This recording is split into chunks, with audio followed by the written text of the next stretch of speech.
ಲೋಕಸಭಾ ಚುನಾವಣೆಯ ದಿನಾಂಕ ಪ್ರಕಟಗೊಂಡಿದೆ. ಅಭ್ಯರ್ಥಿಗಳ ಆಯ್ಕೆಯ ಕಸರತ್ತು ಒಂದು ಕಡೆ ನಡೀತಾ ಇದೆ. ಲೋಕಸಭಾ ಚುನಾವಣೆ ಅಂತ ಸಂದರ್ಭದಲ್ಲಿ ಹಂತಗಳು ಅಂತ ನಾವು ನೋಡ್ತಾ ಹೋಗೋದಾದ್ರೆ ಪಕ್ಷಗಳು ಮೊದಲನೇದಾಗಿ ಲೋಕಸಭಾ ಚುನಾವಣೆಗೆ ಸಜ್ಜುಗೊಳ್ತವೆ. ಅಭ್ಯರ್ಥಿಗಳ ಆಯ್ಕೆಯ ಪ್ರಕ್ರಿಯೆ ಒಂದಷ್ಟು ನಡೆಯುತ್ತೆ, ಪ್ರಚಾರ ಕಾರ್ಯ ನಡೆಯುತ್ತೆ, ನಂತರ ಮತದಾನದ ನಂತರ ಮತ ಎಣಿಕೆ. ಈ ರೀತಿಯ ಪ್ರಕ್ರಿಯೆಗಳ ನಡುವೆ ಬಹಳಷ್ಟು ಸದ್ದು ಗದ್ದಲವೆಬ್ಬಿಸೋದು ಏಕೈಕ ವಿಚಾರ, ಅದು ಹಣ. ಇಲ್ಲಿ ಅಭ್ಯರ್ಥಿ ಕಣಕ್ಕಿಳಿಬೇಕು ಅಂದ್ರೂ ಹಣ ಕೊಡಬೇಕು, ಇಲ್ಲಿ ಗೆಲ್ಲೋದಕ್ಕೂ ಕೂಡ ಹಣವನ್ನ ಹಂಚಬೇಕು. ಇಂತಹ ಒಂದು ವಾತಾವರಣ ನಿರ್ಮಾಣವಾಗಿದೆ. ಪ್ರಜಾಪ್ರಭುತ್ವದ ಈ ವ್ಯವಸ್ಥೆಯಲ್ಲಿ ಚುನಾವಣೆಗಳು ನಿರ್ಣಾಯಕ ಪಾತ್ರವನ್ನು ವಹಿಸ್ತವೆ. ಅದು ವಿಧಾನಸಭಾ ಚುನಾವಣೆ ಆಗಲಿ, ಲೋಕಸಭಾ ಚುನಾವಣೆ ಆಗಲಿ. ಮತದಾರ ಪ್ರಭುಗಳು ಅಂತ ನಾವು ಕರಿತೀವಿ. ಇಂತಹ ಸಂದರ್ಭದಲ್ಲಿ ಬಹುದೊಡ್ಡ ಆಶಾಭಾವನೆಯಲ್ಲಿರುವಂಥ ಸಂದರ್ಭದಲ್ಲಿ ಈ ಮತ ಅನ್ನೋದು ಹಣಕ್ಕೆ ಹಂಚಿ ಹೋಗುತ್ತೆ. ಅಭ್ಯರ್ಥಿಗಿರಿ ಪಡ್ಕೊಳ್ಬೇಕು ಅಂದರೂ ಹಣ ಕೊಡಬೇಕು ಅನ್ನುವಂತಹ ಈ ಕುರುಡು ಕಾಂಚಾಣದ ಸದ್ದಿನಲ್ಲಿ ಮತ ಅಂದ್ರೇನು, ಮತದ ಮಹತ್ವ ಅಂದ್ರೇನು, ಚುನಾವಣೆ ಅಂದ್ರೇನು, ಚುನಾವಣೆಯ ಮಹತ್ವ ಏನು, ಇದೆಲ್ಲದರ ಬಗ್ಗೆ ಇವತ್ತಿನ ಕಾರ್ಯಕ್ರಮದಲ್ಲಿ ಮಾತುಕತೆ ನಡೆಸೋಣ. ನಾನು ದಿವ್ಯಶ್ರೀ.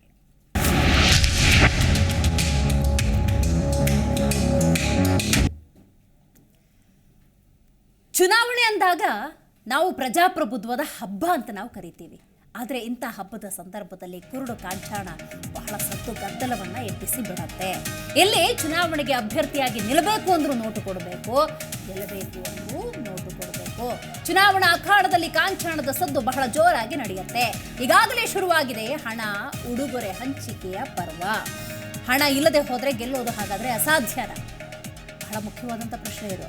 ಇನ್ನು ನೋಟು ಪಡೆದು ಓಟು, ಭ್ರಷ್ಟಾಚಾರಕ್ಕೆ ಇದು ಬುನಾದಿ. ಅಮೂಲ್ಯ ಮತವನ್ನು ಮಾರಬೇಡಿ, ಆಮಿಷಕ್ಕೆ ಒಳಗಾಗಬೇಡಿ ಅನ್ನುವಂಥ ಸದುದ್ದೇಶದಿಂದ ಇವತ್ತಿನ ನಮ್ಮ ಮೆಗಾ ಸುದ್ದಿಯಲ್ಲಿ ಈ ಕುರುಡು ಕಾಂಚಾಣದ ವಿಚಾರವನ್ನು ಎತ್ತುಕೊಂಡಿದ್ದೇವೆ. ಕಾರಣ ಚುನಾವಣೆ ಅಂತ ಸಂದರ್ಭದಲ್ಲಿ ಬಹಳ ಮುಖ್ಯವಾಗಿ ವಿಶೇಷವಾಗಿ ಇದನ್ನು ನಾವು ಪರಿಗಣಿಸ್ತೀವಿ. ಯಾಕಂತ ಹೇಳಿದ್ರೆ ಪ್ರಜಾಪ್ರಭುತ್ವದ ಹಬ್ಬ ಇದು. ಒಂದೊಂದು ಮತ ಕೂಡ ಬಹಳ ಮುಖ್ಯವಾದ ಪಾತ್ರವನ್ನು ವಹಿಸುತ್ತೆ. ಹಾಗಾಗಿ ಯಾಕೆ ಈ ಮತ ಅನ್ನೋದು ಅಷ್ಟು ಮಹತ್ವಪೂರ್ಣ, ಚುನಾವಣೆ ಅನ್ನೋದು ಯಾಕೆ ಮಹತ್ವಪೂರ್ಣ, ಇದರ ಬಗ್ಗೆ ತಿಳಿಸ್ಕೊಡೋದಕ್ಕೆ ಮೊದಲನೇದಾಗಿ ಇವತ್ತು ನಮ್ಮ ಕಾರ್ಯಕ್ರಮದಲ್ಲಿ ಹಿರಿಯ ಪತ್ರಕರ್ತರಾಗಿರುವಂತಹ ರವೀಂದ್ರ ರೇಷ್ಮೆ ಅವರಿದ್ದಾರೆ. ಸರ್, ಕಾರ್ಯಕ್ರಮಕ್ಕೆ ಸ್ವಾಗತ. ರೈಟ್, ರಾಜಕೀಯ ಚಿಂತಕರಾಗಿರುವಂತಹ ರಾಜ್ಗುರು ಅವರು ನಮ್ಮ ಜೊತೆ ಈಗ ಝೂಮ್ನಿಂದ ಕನೆಕ್ಟ್ ಆಗ್ತಾ ಇದ್ದಾರೆ. ರಾಜ್ಗುರು ಅವರೇ, ನಮಸ್ಕಾರ. ನಮಸ್ಕಾರ ಮೇಡಮ್. ರೈಟ್, ಮಾತಾಡ್ತೀನಿ, ಹಾಗೆ ಸಂಪರ್ಕದಲ್ಲಿರಿ. ಓಕೆ ಸರ್, ಪ್ರಜಾಪ್ರಭುತ್ವದ ಹಬ್ಬ ಈ ಚುನಾವಣೆಗಳು ಅಂತ ನಾವು ಕರಿತೀವಿ. ಚುನಾವಣೆ ಅಂದಾಗ ನಾನು ಆಗಲೇ ಹೇಳ್ತಿದ್ದೆ ಪ್ರಕ್ರಿಯೆಗಳು, ಅವುಗಳ ನಡುವೆ ಅತಿ ಹೆಚ್ಚು ಸದ್ದು ಮಾಡೋದು ಈ ಹಣ. ಸರ್, ಏನು ಹೇಳ್ತೀರಾ, ಯಾಕಿದು ಈ ಥರ ಆಗೋಗಿದೆ? ನಮ್ಮ ಪ್ರಜಾಪ್ರಭುತ್ವ ವ್ಯವಸ್ಥೆ ಧನಾಢ್ಯರೇ ಬಲಾಢ್ಯರು ಅನ್ನೋ ಒಂದು ತತ್ವದ ಮೇಲೆ ನಡೆಯೋಕ್ಕೆ ಶುರು ಆಗಿಬಿಟ್ಟಿದೆ. ಇಲ್ಲಿ ನೀವೇ ಹೇಳಿದ್ರಿ, ಚುನಾವಣೆಗೆ ನಿಂತ್ಕೊಳ್ಳೋಕ್ಕೂ ಹಣ, ಗೆಲ್ಲೋಕ್ಕೂ ಹಣ. ಹೌದು, ಪಕ್ಷ ರಾಜಕಾರಣ ಒಂದು ಪತನ ಕಾಂಡದಲ್ಲಿದೆ ಅಂತ ಅನಿಸುತ್ತೆ ನನಗೆ. ಅಂದರೆ ಪಕ್ಷಗಳಿಗಿಂತ ವ್ಯಕ್ತಿಗಳು ಬಲಿಷ್ಠರಾಗಿಬಿಟ್ಟಿದ್ದಾರೆ. ಇದುವರೆಗೂ ಏನಾಗ್ತಾ ಇತ್ತು, ಯಾರಾದ್ರೊಬ್ಬ MLA ಅಥವಾ MP ಆಗಿ ಗೆದ್ದು ಬಂದರೆ ಆತ ತನ್ನ ಪಕ್ಷದ ಋಣದಲ್ಲಿರ್ತಾ ಇದ್ದ. ಹೌದು, ಅಯ್ಯೋ, ಈ ಪಕ್ಷದ ಸಿಂಬಲ್ನಿಂದ ನಾನು ಗೆದ್ದು ಬಂದೆ, ಅಥವಾ ನಮ್ಮ ಪಕ್ಷದ ನಾಯಕ ಅಥವಾ ಆಕೆಯ ಕೃಪೆಯಿಂದ ನಾನು ಗೆದ್ದು ಬಂದೆ ಅಂತ ಹೇಳ್ಕೊಳ್ಳೋ ಒಂದು ವಾತಾವರಣ ಇರ್ತಾ ಇತ್ತು. ಆವಾಗ ಆ ಅಭ್ಯರ್ಥಿ ಆಯ್ಕೆ ಕೂಡ ಅಷ್ಟೇ, ಒಂದು ಸ್ವಲ್ಪ ಮಟ್ಟಿಗಾದ್ರೂ ಮೆರಿಟ್ ಕೋಟ ಅನ್ನೋದಲ್ಲಿ ಇರ್ತಾ ಇತ್ತು.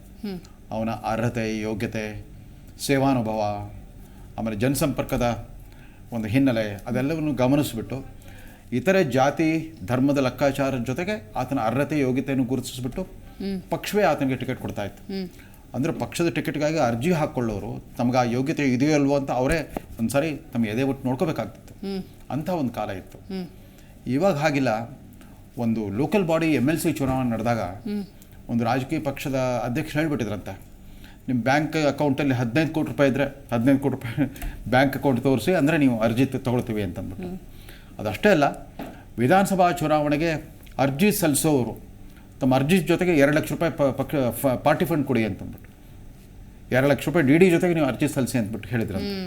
ಸೊ ಈ ಥರದ ಮಾತುಗಳು ಕೇಳಿ ಬರ್ತಾ ಇದ್ವು. ಅದು ಬಹುಮಟ್ಟಿಗೆ ನಿಜ ಕೂಡ. ಪಕ್ಷಗಳು ಟಿಕೆಟ್ ಬೇಕಂತ ತಕ್ಷಣ ನಿನಗೆ ವಿನೇಬಿಲಿಟಿ ಇದೆಯಾ ಅಂತ ಕೇಳ್ತಾರೆ. ವಿನೇಬಿಲಿಟಿ ಅರ್ಥ ನಿನಗೆ ಗೆಲ್ಲೋ ಸಾಮರ್ಥ್ಯ ಇದೆಯಾ ಅಂತ.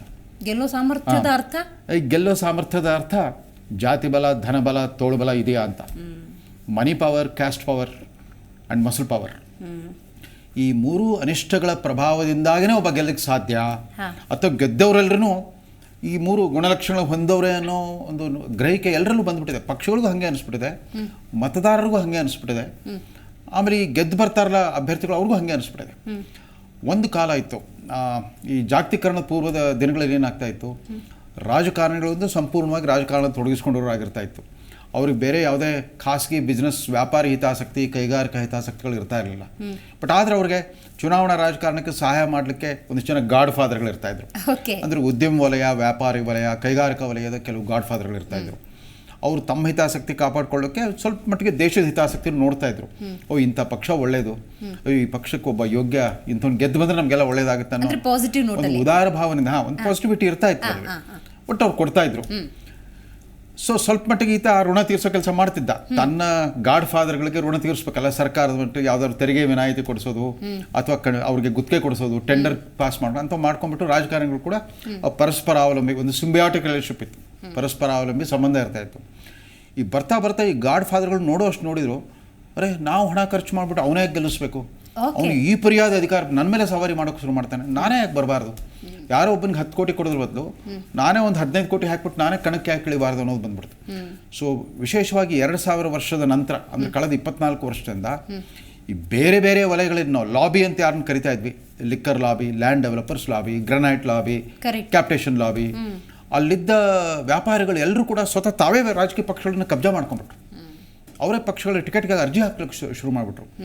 ಯಾವಾಗ ಈ ಹಣವಂತರೆಲ್ಲ ಅರ್ಜಿ ಹಾಕ್ಲಿಕ್ಕೆ ಶುರು ಮಾಡಿದ್ರು, ಆ ಪಕ್ಷದ ನಾಯಕರು ಕೂಡ ಒಂಥರ ಆಸೆ ಹುಟ್ಕೊಂಡ್ಬಿಡ್ತು, ಇವನಿಗೆ ಪುಕ್ಕಟೆ ಹಾಕಿ ಕೊಡಬೇಕು ಅಂತ. ಸೊ ಟಿಕೆಟ್ ಕೊಡಿಸ್ಲಿಕ್ಕೂ ಕೂಡ ಆತ ಯಾವ ಮಟ್ಟದಲ್ಲಿ ಪಕ್ಷಕ್ಕೆ ಕೊಟ್ಟನೋ, ಆ ಪಕ್ಷದ ನಾಯಕನಿಗೆ ಕೊಟ್ಟನೋ, ಯಾವ ರೂಪದಲ್ಲಿ ಕೊಟ್ಟ, ನಗದು ರೂಪದಲ್ಲಿ ಕೊಟ್ಟನೋ, ಬ್ಯಾಂಕ್ ಅಕೌಂಟ್ಗೆ ಹಾಕಿದ್ದು ಏನು ಗೊತ್ತಾಗ್ತಾ ಇರಲಿಲ್ಲ. ಅಥವಾ ಆತನಿಗೆ ಯಾವ್ದಾದ್ರು ಒಂದು ಸ್ಥಿರಾಸ್ತಿಯನ್ನು ಮಾಡಿಕೊಟ್ನೋ, ಒಂದು ಸೈಟು ಅಪಾರ್ಟ್ಮೆಂಟು ಅವ್ರ ಹೆಸರಲ್ಲಿ ಮಾಡಿಕೊಟ್ಬಿಟ್ರೆ ಯಾರಾದ್ರೂ ಬೇನಾಮಿ ಹೆಸರಲ್ಲಿ. ಸೊ ಈ ಥರದ ವ್ಯವಹಾರ ಶುರುವಾಗ್ಬಿಟ್ಟು. ಸೊ ಪ್ರತಿ ಸಾರಿ ನಾವು ಮೊದಲನೇದಾಗಿ ಇದ್ರ ಬಗ್ಗೆ ಧ್ವನಿ ಎತ್ತಿದ್ದು 2009 ಲೋಕಸಭಾ ಚುನಾವಣೆ ಅಂತ ಕಾಣುತ್ತೆ, ಕಾಂಗ್ರೆಸ್ ಪಕ್ಷದ ವಿಚಾರದಲ್ಲೇ. ಆಗ ಹಿರಿಯ ನಾಯಕಿ ಮಾರ್ಗ್ರೆಟ್ ಆಳ್ವಾ ಅವರು ರಾಜಸ್ಥಾನದ ರಾಜ್ಯಪಾಲರಾಗಿದ್ದರು. ಅವ್ರ ಮಗ ಟಿಕೆಟ್ ಹಾಕಿದ್ದಂತೆ, ಅವ್ರ ಮಗನ ಟಿಕೆಟ್ ಸಿಗಲಿಲ್ಲ. ಆಗ ಅವರೇ ಅಂದ್ಬಿಟ್ರು, ಇಲ್ಲ ದುಡ್ಡು ಕೊಟ್ಟವ್ರಿಗೆ ಮಾತ್ರ ಈ ಸಾರಿ ಟಿಕೆಟ್ ಕೊಟ್ಟಿದ್ದಾರೆ ಅಂತ ಅವ್ರ ಬಾಯಲ್ಲಿ ಬಂದ್ಬಿಡ್ತು. ಒಬ್ಬ ಹಿರಿಯ ನಾಯಕಿಯ ಬಾಯಲ್ಲಿ ಆ ಥರದ್ದು ಮಾತು ಬಂದುಬಿಟ್ಟಿತ್ತು, ವಿನೇಬಿಲಿಟಿ ಅಂತಂದ್ಬಿಟ್ಟು ಪಕ್ಷದಲ್ಲಿ ದುಡ್ಡು ತೊಗೊಂಡ್ಬಿಟ್ಟು ಟಿಕೆಟ್ ಕೊಡುವಂಥ ಒಂದು ಕೆಟ್ಟ ಪ್ರವೃತ್ತಿ ಬಂದ್ಬಿಟ್ಟಿದೆ ಕಾಂಗ್ರೆಸ್ ಪಕ್ಷದಲ್ಲಿ ಅಂತ ಮಾತಾಡಿದ್ರು ಅವರು. ಅವಾಗ ಅದನ್ನು ಹಾಗೆ ಮುಚ್ಚಾಕ್ಬಿಟ್ರು. ಆ ಪಕ್ಷದವ್ರು ಕೂಡ ಏನೇನೋ ವ್ಯಾಖ್ಯಾನ ಕೊಟ್ಬಿಟ್ಟು ಸುಳ್ಳು ಅಂತ ಮಾಡಿಬಿಟ್ರು. ಬರ್ತಾ ಇವತ್ತು ನಾವು ನೋಡ್ತಾ ಇದ್ದೀವಿ, ಈ ಕಳೆದ ಮೊನ್ನೆ 2023 ಅಸೆಂಬ್ಲಿ ಚುನಾವಣಾ ಫಲಿತಾಂಶ ಬಂತಲ್ಲ, ಆವಾಗ ಒಂದು ಯಾವುದೋ ಸ್ವಯಂ ಸಂಸ್ಥೆಯವರು ಒಂದು ಸರ್ವೆ ಮಾಡಿದರು.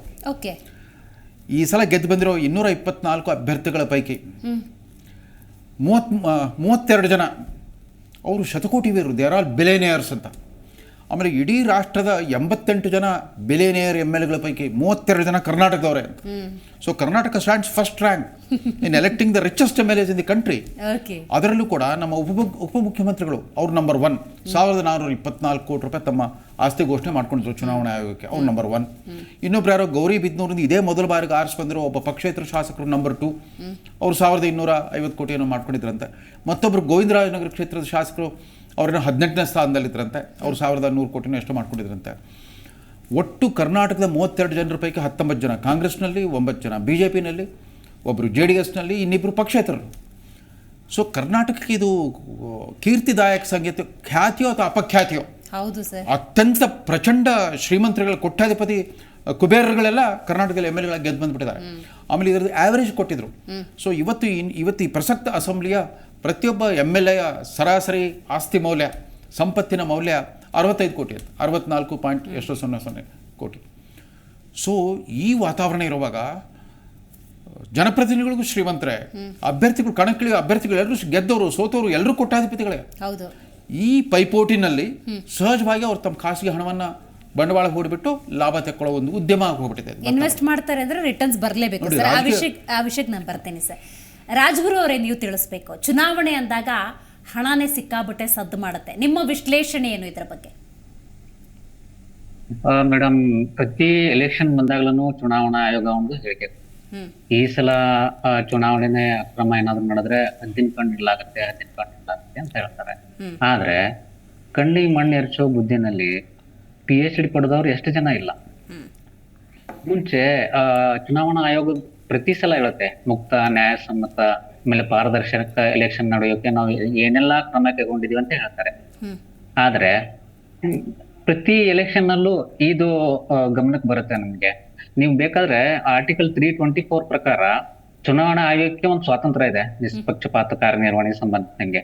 ಆದ್ರೆ ಅದನ್ನ ಎಲ್ಲಕ್ಕೂ ಮಣ್ಣು ಏರಿಸ್ತಾರಲ್ಲ. ಇವಾಗ ನಾವು ರಾಜಕೀಯ ರವೀಂದ್ರ ಸರ್ ಹೇಳಿದ್ರು, ರಾಜಕೀಯ ಪಕ್ಷ ಆಮೇಲೆ ಜನಪ್ರತಿನಿಧಿಗಳು ಯಾವ್ಯಾವ ರೀತಿ ಏನೇನ್ ಇದು ಮಾಡ್ತಾರೆ ಅಂತ. ಬಟ್ ಸಜ್ಜನರಿಗೆ ದೇಶ ಮತ್ತೆ ರಾಜ್ಯದ ಬಗ್ಗೆ ಕಾಳಜಿ ಇರೋರ್ಗೆ ಜನನು ಮಣೆ ಹಾಕಲ್ವಲ್ಲ. ಇವಾಗ ನಾವ್ ಅನ್ಬೋದು ರಾಜಕೀಯ ಪಕ್ಷಗಳು ಆಮೇಲೆ ರಾಜಕಾರಣಿಗಳನ್ನ ಏನ್ ಬೇಕಾದ್ ಅನ್ಬೋದು, ಅವ್ರು ಮಾಡ್ತಾರೆ ಕೂಡ, ಅದನ್ನು ನಿಜ ಒಪ್ಪಬಹುದು. ಅದು ಜನರ ಮನಸ್ಥಿತಿನಲ್ಲಿ ಪಾರದರ್ಶಕತೆ ಬರ್ಲೇ ಇಲ್ಲ ಅಂದ್ರೆ ನಾವ್ ಇದೆಲ್ಲ ಬರೀ ಭಾಷಣ ಆಮೇಲೆ ಇದು ನಮ್ಗೆ ನೋಡಿ ಬೇಕಾದ್ರೆ 1993ರಿಂದ ಮತದಾರರ ಗುರುತಿನ ಚೀಟಿ ತಂದಿದ್ದಾರೆ. ಬಟ್ ಎಷ್ಟು ಜನ ಪ್ರತಿ ಸಲ ಎಲೆಕ್ಷನ್ ಅಲ್ಲಿ ನೋಡಿ ನಾವು ಎಲ್ಲಿಂದನೋ ಬಂದಿರ್ತಾರೆ, ವಿದೇಶದಿಂದ ಬಂದಿರ್ತಾರೆ, ಬೇರೆ ಬೇರೆ ಪ್ರದೇಶಗಳಿಂದ ಬಂದಿರ್ತಾರೆ. ಎಲೆಕ್ಷನ್ ವೋಟ್ ಮಾಡ್ಬೇಕು ಅಂತ ಅನ್ನೋ ಲಾಸ್ಟ್ ಟೈಮ್ ಅಲ್ಲಿ ಅವ್ರ ಹೆಸರೇ ಇರಲ್ಲ. ರಾಜ್ಗುರು ಅವರೇ, ಮತದಾರರ ಮನಸ್ಥಿತಿ ಆ ಹಂತದಲ್ಲಿ ಇರೋದಕ್ಕೆ ಕಾರಣ ಏನು ಅಂತ ಅನ್ಸುತ್ತೆ ನಿಮಗೆ? ಮೇಡಮ್, ಇದನ್ನ ನಾವು ಟೇಕ್ ಅಂಡ್ ಗಿವ್ ಪಾಲಿಸಿ ಅಂತ ಅನ್ಕೋಬಹುದು. ರಾಜಕಾರಣಿಗಳಿಗೆ ಗೊತ್ತು ಮತದಾರರಿಗೆ ಏನ್ ಕೊಟ್ರೆ ಮತ ಬರುತ್ತೆ ಅಂತ ಗೊತ್ತು. ಇಷ್ಟೆಲ್ಲ ಗಳಿಸಿದಾರೆ ಇವರು. ಈ ಟೈಮಲ್ಲಿ ಇಸ್ಕೊಂಡ್ರೆ ಏನ್ ತಪ್ಪೇ ಇಲ್ಲ ಅಂತ ಅನ್ನೋ ಮನಸ್ಥಿತಿಗೆ ಜನ ಬಂದಿದ್ದಾರೆ. ಇದು ಯಾವ್ದು ರೀತಿ ಪರಿಹಾರ ಮಾಡ್ಬೇಕು, ಜನರ ಮನಸ್ಥಿತಿನಲ್ಲಿ ಬದಲಾವಣೆ ಆಗ್ಬೇಕು. ಇದಾರೆ ನಮ್ ಕಣ್ ಮುಂದೆ ಎಷ್ಟೊಂದು ಎಕ್ಸಾಂಪಲ್ಸ್ ಇದಾವೆ. ಎಂತೆಂತವ್ರು ಆರಿಸಿ ಬರ್ತಾರೆ. ಅಲ್ಲೆಲ್ಲ ಇದು ಅದಕ್ಕಿಂತ ಇವಾಗ ನೋಡಿ ನಮ್ಗೆ ಅವ್ರ ಹೆಸರು ಗೊತ್ತಾಗ್ತಿಲ್ಲ, ಅಸ್ಸಾಂ ಒರಿಸ್ಸಾನಲ್ಲಿ ಇದಾರೆ, ಕೇಂದ್ರ ಮಂತ್ರಿ ಕೂಡ ಇದ್ರು. ಅವ್ರು ಇರೋದು ಗೂಡ್ಸ್ಲಲ್ಲಿ. ಅಂತವ್ರೆಲ್ಲ ಆರಿಸಿ ಬರ್ತಾರೆ. ಅವ್ರ ವಿರುದ್ಧ ಇದ್ದವ್ರೇನ್ ಖರ್ಚು ಮಾಡಿಲ್ಲ ಅಂತಲ್ಲ, ಮಾಡಿರ್ತಾರೆ. ಬಟ್ ಅಲ್ಲಿನ ಜನ ಯಾರನ್ನ ಆರಿಸ್ಬೇಕು ಯಾರನ್ನ ಆರಿಸಬಾರ್ದು ಅನ್ನೋ ಒಂದು ಪ್ರಜ್ಞೆ ಇರುತ್ತೆ. ಹಾಗಂತ ನಾವ್ ರೈಟ್ ಮಾತಾಡ್ತೀನಿ ನಿಮ್ ಜೊತೆ. ಸರ್, ನೀವು ರಾಜಕೀಯ ಪಕ್ಷಗಳು ಅಂದಾಗ ಎಷ್ಟರ ಮಟ್ಟಿಗೆ ಎಲ್ಲಾ ಕ್ಷೇತ್ರದವ್ರು ಇದ್ದಾರೆ ಅಂತ ಹೇಳಿದ್ರಿ. They are ready to invest ಒಬ್ಬ ಉದ್ಯಮಿ ಮಾಡ್ತಾನೆ, ಅದರಲ್ಲೂ ರಾಜಕೀಯದ ಪಕ್ಷದಲ್ಲಿ ಮಾಡ್ತಾನೆ ಅಂದ್ರೆ ಒಂದು ರಿಟರ್ನ್ಸ್ ಎಕ್ಸ್ಪೆಕ್ಟ್ ಮಾಡ್ತಾನೆ ಸರ್. ಅಲ್ಲ, ಖಂಡಿತವಾಗೂ ಮೊದಲು ಯಾರು ಗಾಡ್ ಫಾದರ್ಗಳಾಗಿದ್ರೋ ಅವರೇ ಇವಾಗ ಕಿಂಗ್ ಆಗಿಬಿಟ್ಟಿದ್ದಾರೆ, ಅವರೇ ರಾಜರಾಗಿಬಿಟ್ಟಿದ್ದಾರೆ. ಈ ರಾಜರುಗಳಿಗೊಬ್ಬ ದೇವಪಿತೃ ಥರ ಇರ್ತಾ ಇದ್ದ. ಹಾಗಿಲ್ಲ, ಆ ವ್ಯಾಪಾರಸ್ಥನೇ ಸ್ವತಃ ತಾನೇ MLA ಅಥವಾ MP ಮಿನಿಸ್ಟರ್ ಆಗಿಬಿಡ್ತಾನೆ.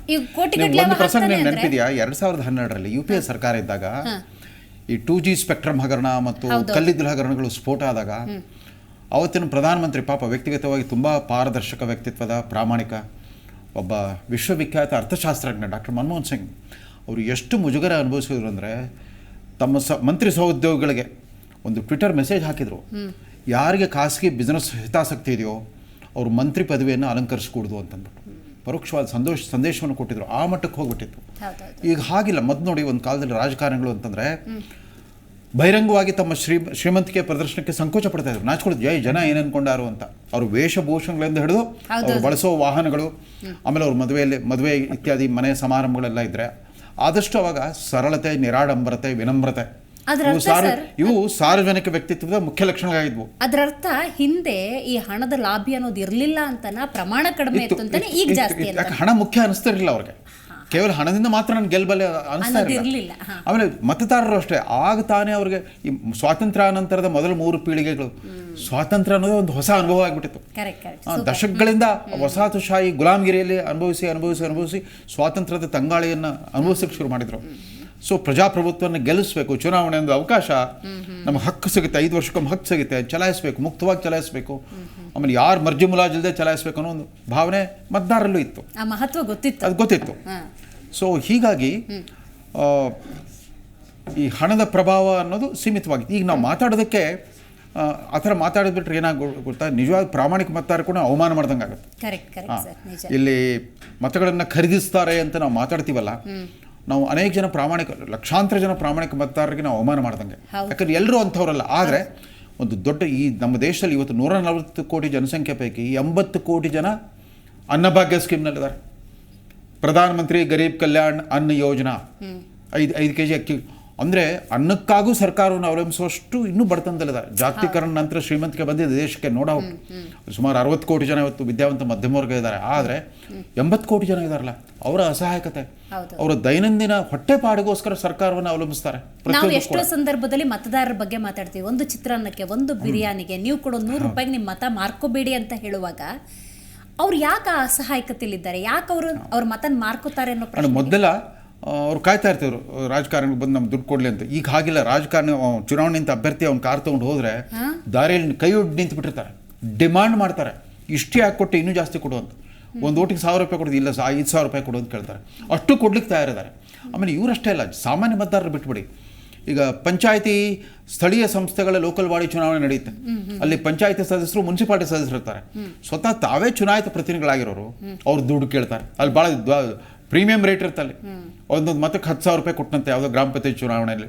ಗ್ರಾಮ ಪಂಚಾಯತಿ ಸದಸ್ಯರುಗಳು, ಮುನ್ಸಿಪಾಲಿಟಿ ಸದಸ್ಯರುಗಳು 50,000 ಕೇಳಿದ್ರಂತೆ, ಅಷ್ಟು ಕೊಟ್ಟನಂತೆ. ಅದರಿಂದ ನಾವು ರಾಜಕೀಯ ಪಕ್ಷಗಳು ಈ ಹಣವಂತರನ್ನ ದೂರ ಬಿಡುವಷ್ಟು ಆ ಸಂಯಮವನ್ನು ಬೆಳೆಸ್ಕೊಂಡೇ ಇಲ್ಲ. ಆ ಟೆಂಪ್ಟೇಷನ್ನಿಂದ ಹೊರಗೆ ಬರೋಕ್ಕೆ ಆಗ್ತಾ ಇಲ್ಲ, ದುಡ್ಡಿದ್ದಷ್ಟು ಜಾಸ್ತಿ ಅಂತ. ಇವಾಗ ನೋಡಿ, 3-4 ದಿವಸ ಕೆಲವು ಪಕ್ಷಗಳು ಒದ್ದಾಡ್ತಾ ಇದ್ದಾರೆ, ಕೆಲವು ವಿಶೇಷ ಕ್ಷೇತ್ರಗಳಿಗೆ ಸೆಲೆಕ್ಟ್ ಮಾಡ್ಲಿಕ್ಕೆ ಆಗ್ತಾ ಇಲ್ಲ.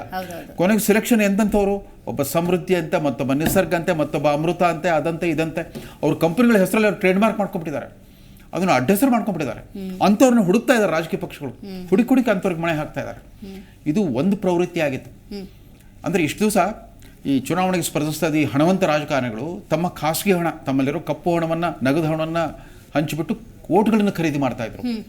ಈ ಕಳೆದ ಅಸೆಂಬ್ಲಿ ಚುನಾವಣೆ ನಂತರ ಈ ಗ್ಯಾರಂಟಿ ಕಾರ್ಡ್ ಸ್ಕೀಮ್ ಅಂತ ಬಂತಲ್ಲ, ಸೊ ಹಣ ಕೊಟ್ಟು ಓಟ್ ಖರೀದಿ ಮಾಡಿದವರು ತಾವು ಪಡ್ಕೊಂಡಿರೋ ಸ್ಥಾನ ಭದ್ರತೆಗೋಸ್ಕರ ಸರ್ಕಾರಿ ಖಜಾನೆಯಿಂದನೇ ಬೇರೆ ಬೇರೆ ರೀತಿಯ ಪ್ರಲೋಭನೆಗಳನ್ನು ಆಮಿಷಗಳನ್ನು ಕೊಡ್ಲಿಕ್ಕೆ ಶುರು ಮಾಡಿ ಅಧಿಕೃತವಾಗಿ. ಹೌದು, ನಿಮ್ಮ ಬ್ಯಾಂಕ್ ಅಕೌಂಟ್ಗೆ ಸರ್ಕಾರಿ ಖಜಾನೆಯಿಂದ ಗೃಹಲಕ್ಷ್ಮಿಗಳು ನಿಮಗೆ 2,000 ಹಾಕ್ತೀವಿ, 3,000 ಹಾಕ್ತೀವಿ ಅಂತ. ಸೊ ರಾಜ್ಯ ಮಟ್ಟದಲ್ಲಿ, ಪ್ರಾದೇಶಿಕ ಮಟ್ಟದಲ್ಲಿ ಈ ಥರ ಈ ಗ್ಯಾರಂಟಿ ಕಾರ್ಡ್ ರಾಜಕಾರಣ ಮಾಡ್ತಿದಾರಲ್ಲ, ಇವ್ರಿಗೆ ಒಂದು ಅರ್ಥ ಆಗ್ತಾ ಇಲ್ಲ. ನಾಳೆ ಅಕಸ್ಮಾತ್ ಪ್ರಧಾನಮಂತ್ರಿ, ಸದ್ಯನೂ ಮೋದಿ ಇದ್ದಾರೆ, ಮೋದಿನೇ ಆಗಲಿ ಅಥವಾ ಇವ್ರ ನಂತರ ಬೇರೆ ಯಾರು ಪ್ರಧಾನಿ ಬಂದರೂ ಕೂಡ ಅವ್ರ ಕೈಯಲ್ಲಿ ರಿಸರ್ವ್ ಬ್ಯಾಂಕ್ ಇದೆ, ನೋಟ್ ಪ್ರಿಂಟ್ ಮಾಡೋ ಪ್ರೆಸ್ ಇದೆ. ಅವರು ನಾಳೆ ನೋಟ್ ಪ್ರಿಂಟ್ ಮಾಡ್ಲಿಕ್ಕೆ ಶುರು ಮಾಡಿಬಿಟ್ರೆ, ನಾನು ಒಂದೊಂದು ಕುಟುಂಬಕ್ಕೆ 25,000 ಕೊಡ್ತೀನಿ ಅಂತ ಹೇಳೋಕೆ ಶುರು ಮಾಡಿಬಿಟ್ರೆ ಅವ್ರ ಜೊತೆಗೆ ಪೈಪೋಟಿಗಳಿಗಾಗುತ್ತಾ? ಆಗ ದೇಶದ ಗತಿ ಅಲ್ಲಿ ಹೋಗುತ್ತೆ. ಅಂದರೆ ದೇಶದ ಒಟ್ಟು ಉತ್ಪನ್ನಕ್ಕೂ ಸರ್ಕಾರ ಮಾಡೋ ಖರ್ಚಿಗೂ ಸಂಬಂಧ ಇಲ್ಲದಂಥ ಸ್ಥಿತಿ ನಿರ್ಮಾಣ ಆಗಿಬಿಟ್ರೆ ನಾವು ಶ್ರೀಲಂಕಾ, ಪಾಕಿಸ್ತಾನ ಅಥವಾ ಮಾಲ್ದೀವ್ಸ್ ಥರ ದಿವಾಳಿತನಕ್ಕೆ ತಲುಪಿಬಿಡ್ತೇವೆ. ಮೋದಿ ಅವರು ಹಲವಾರು ಭಾಷಣ ಹೇಳಿದ್ದಾರೆ.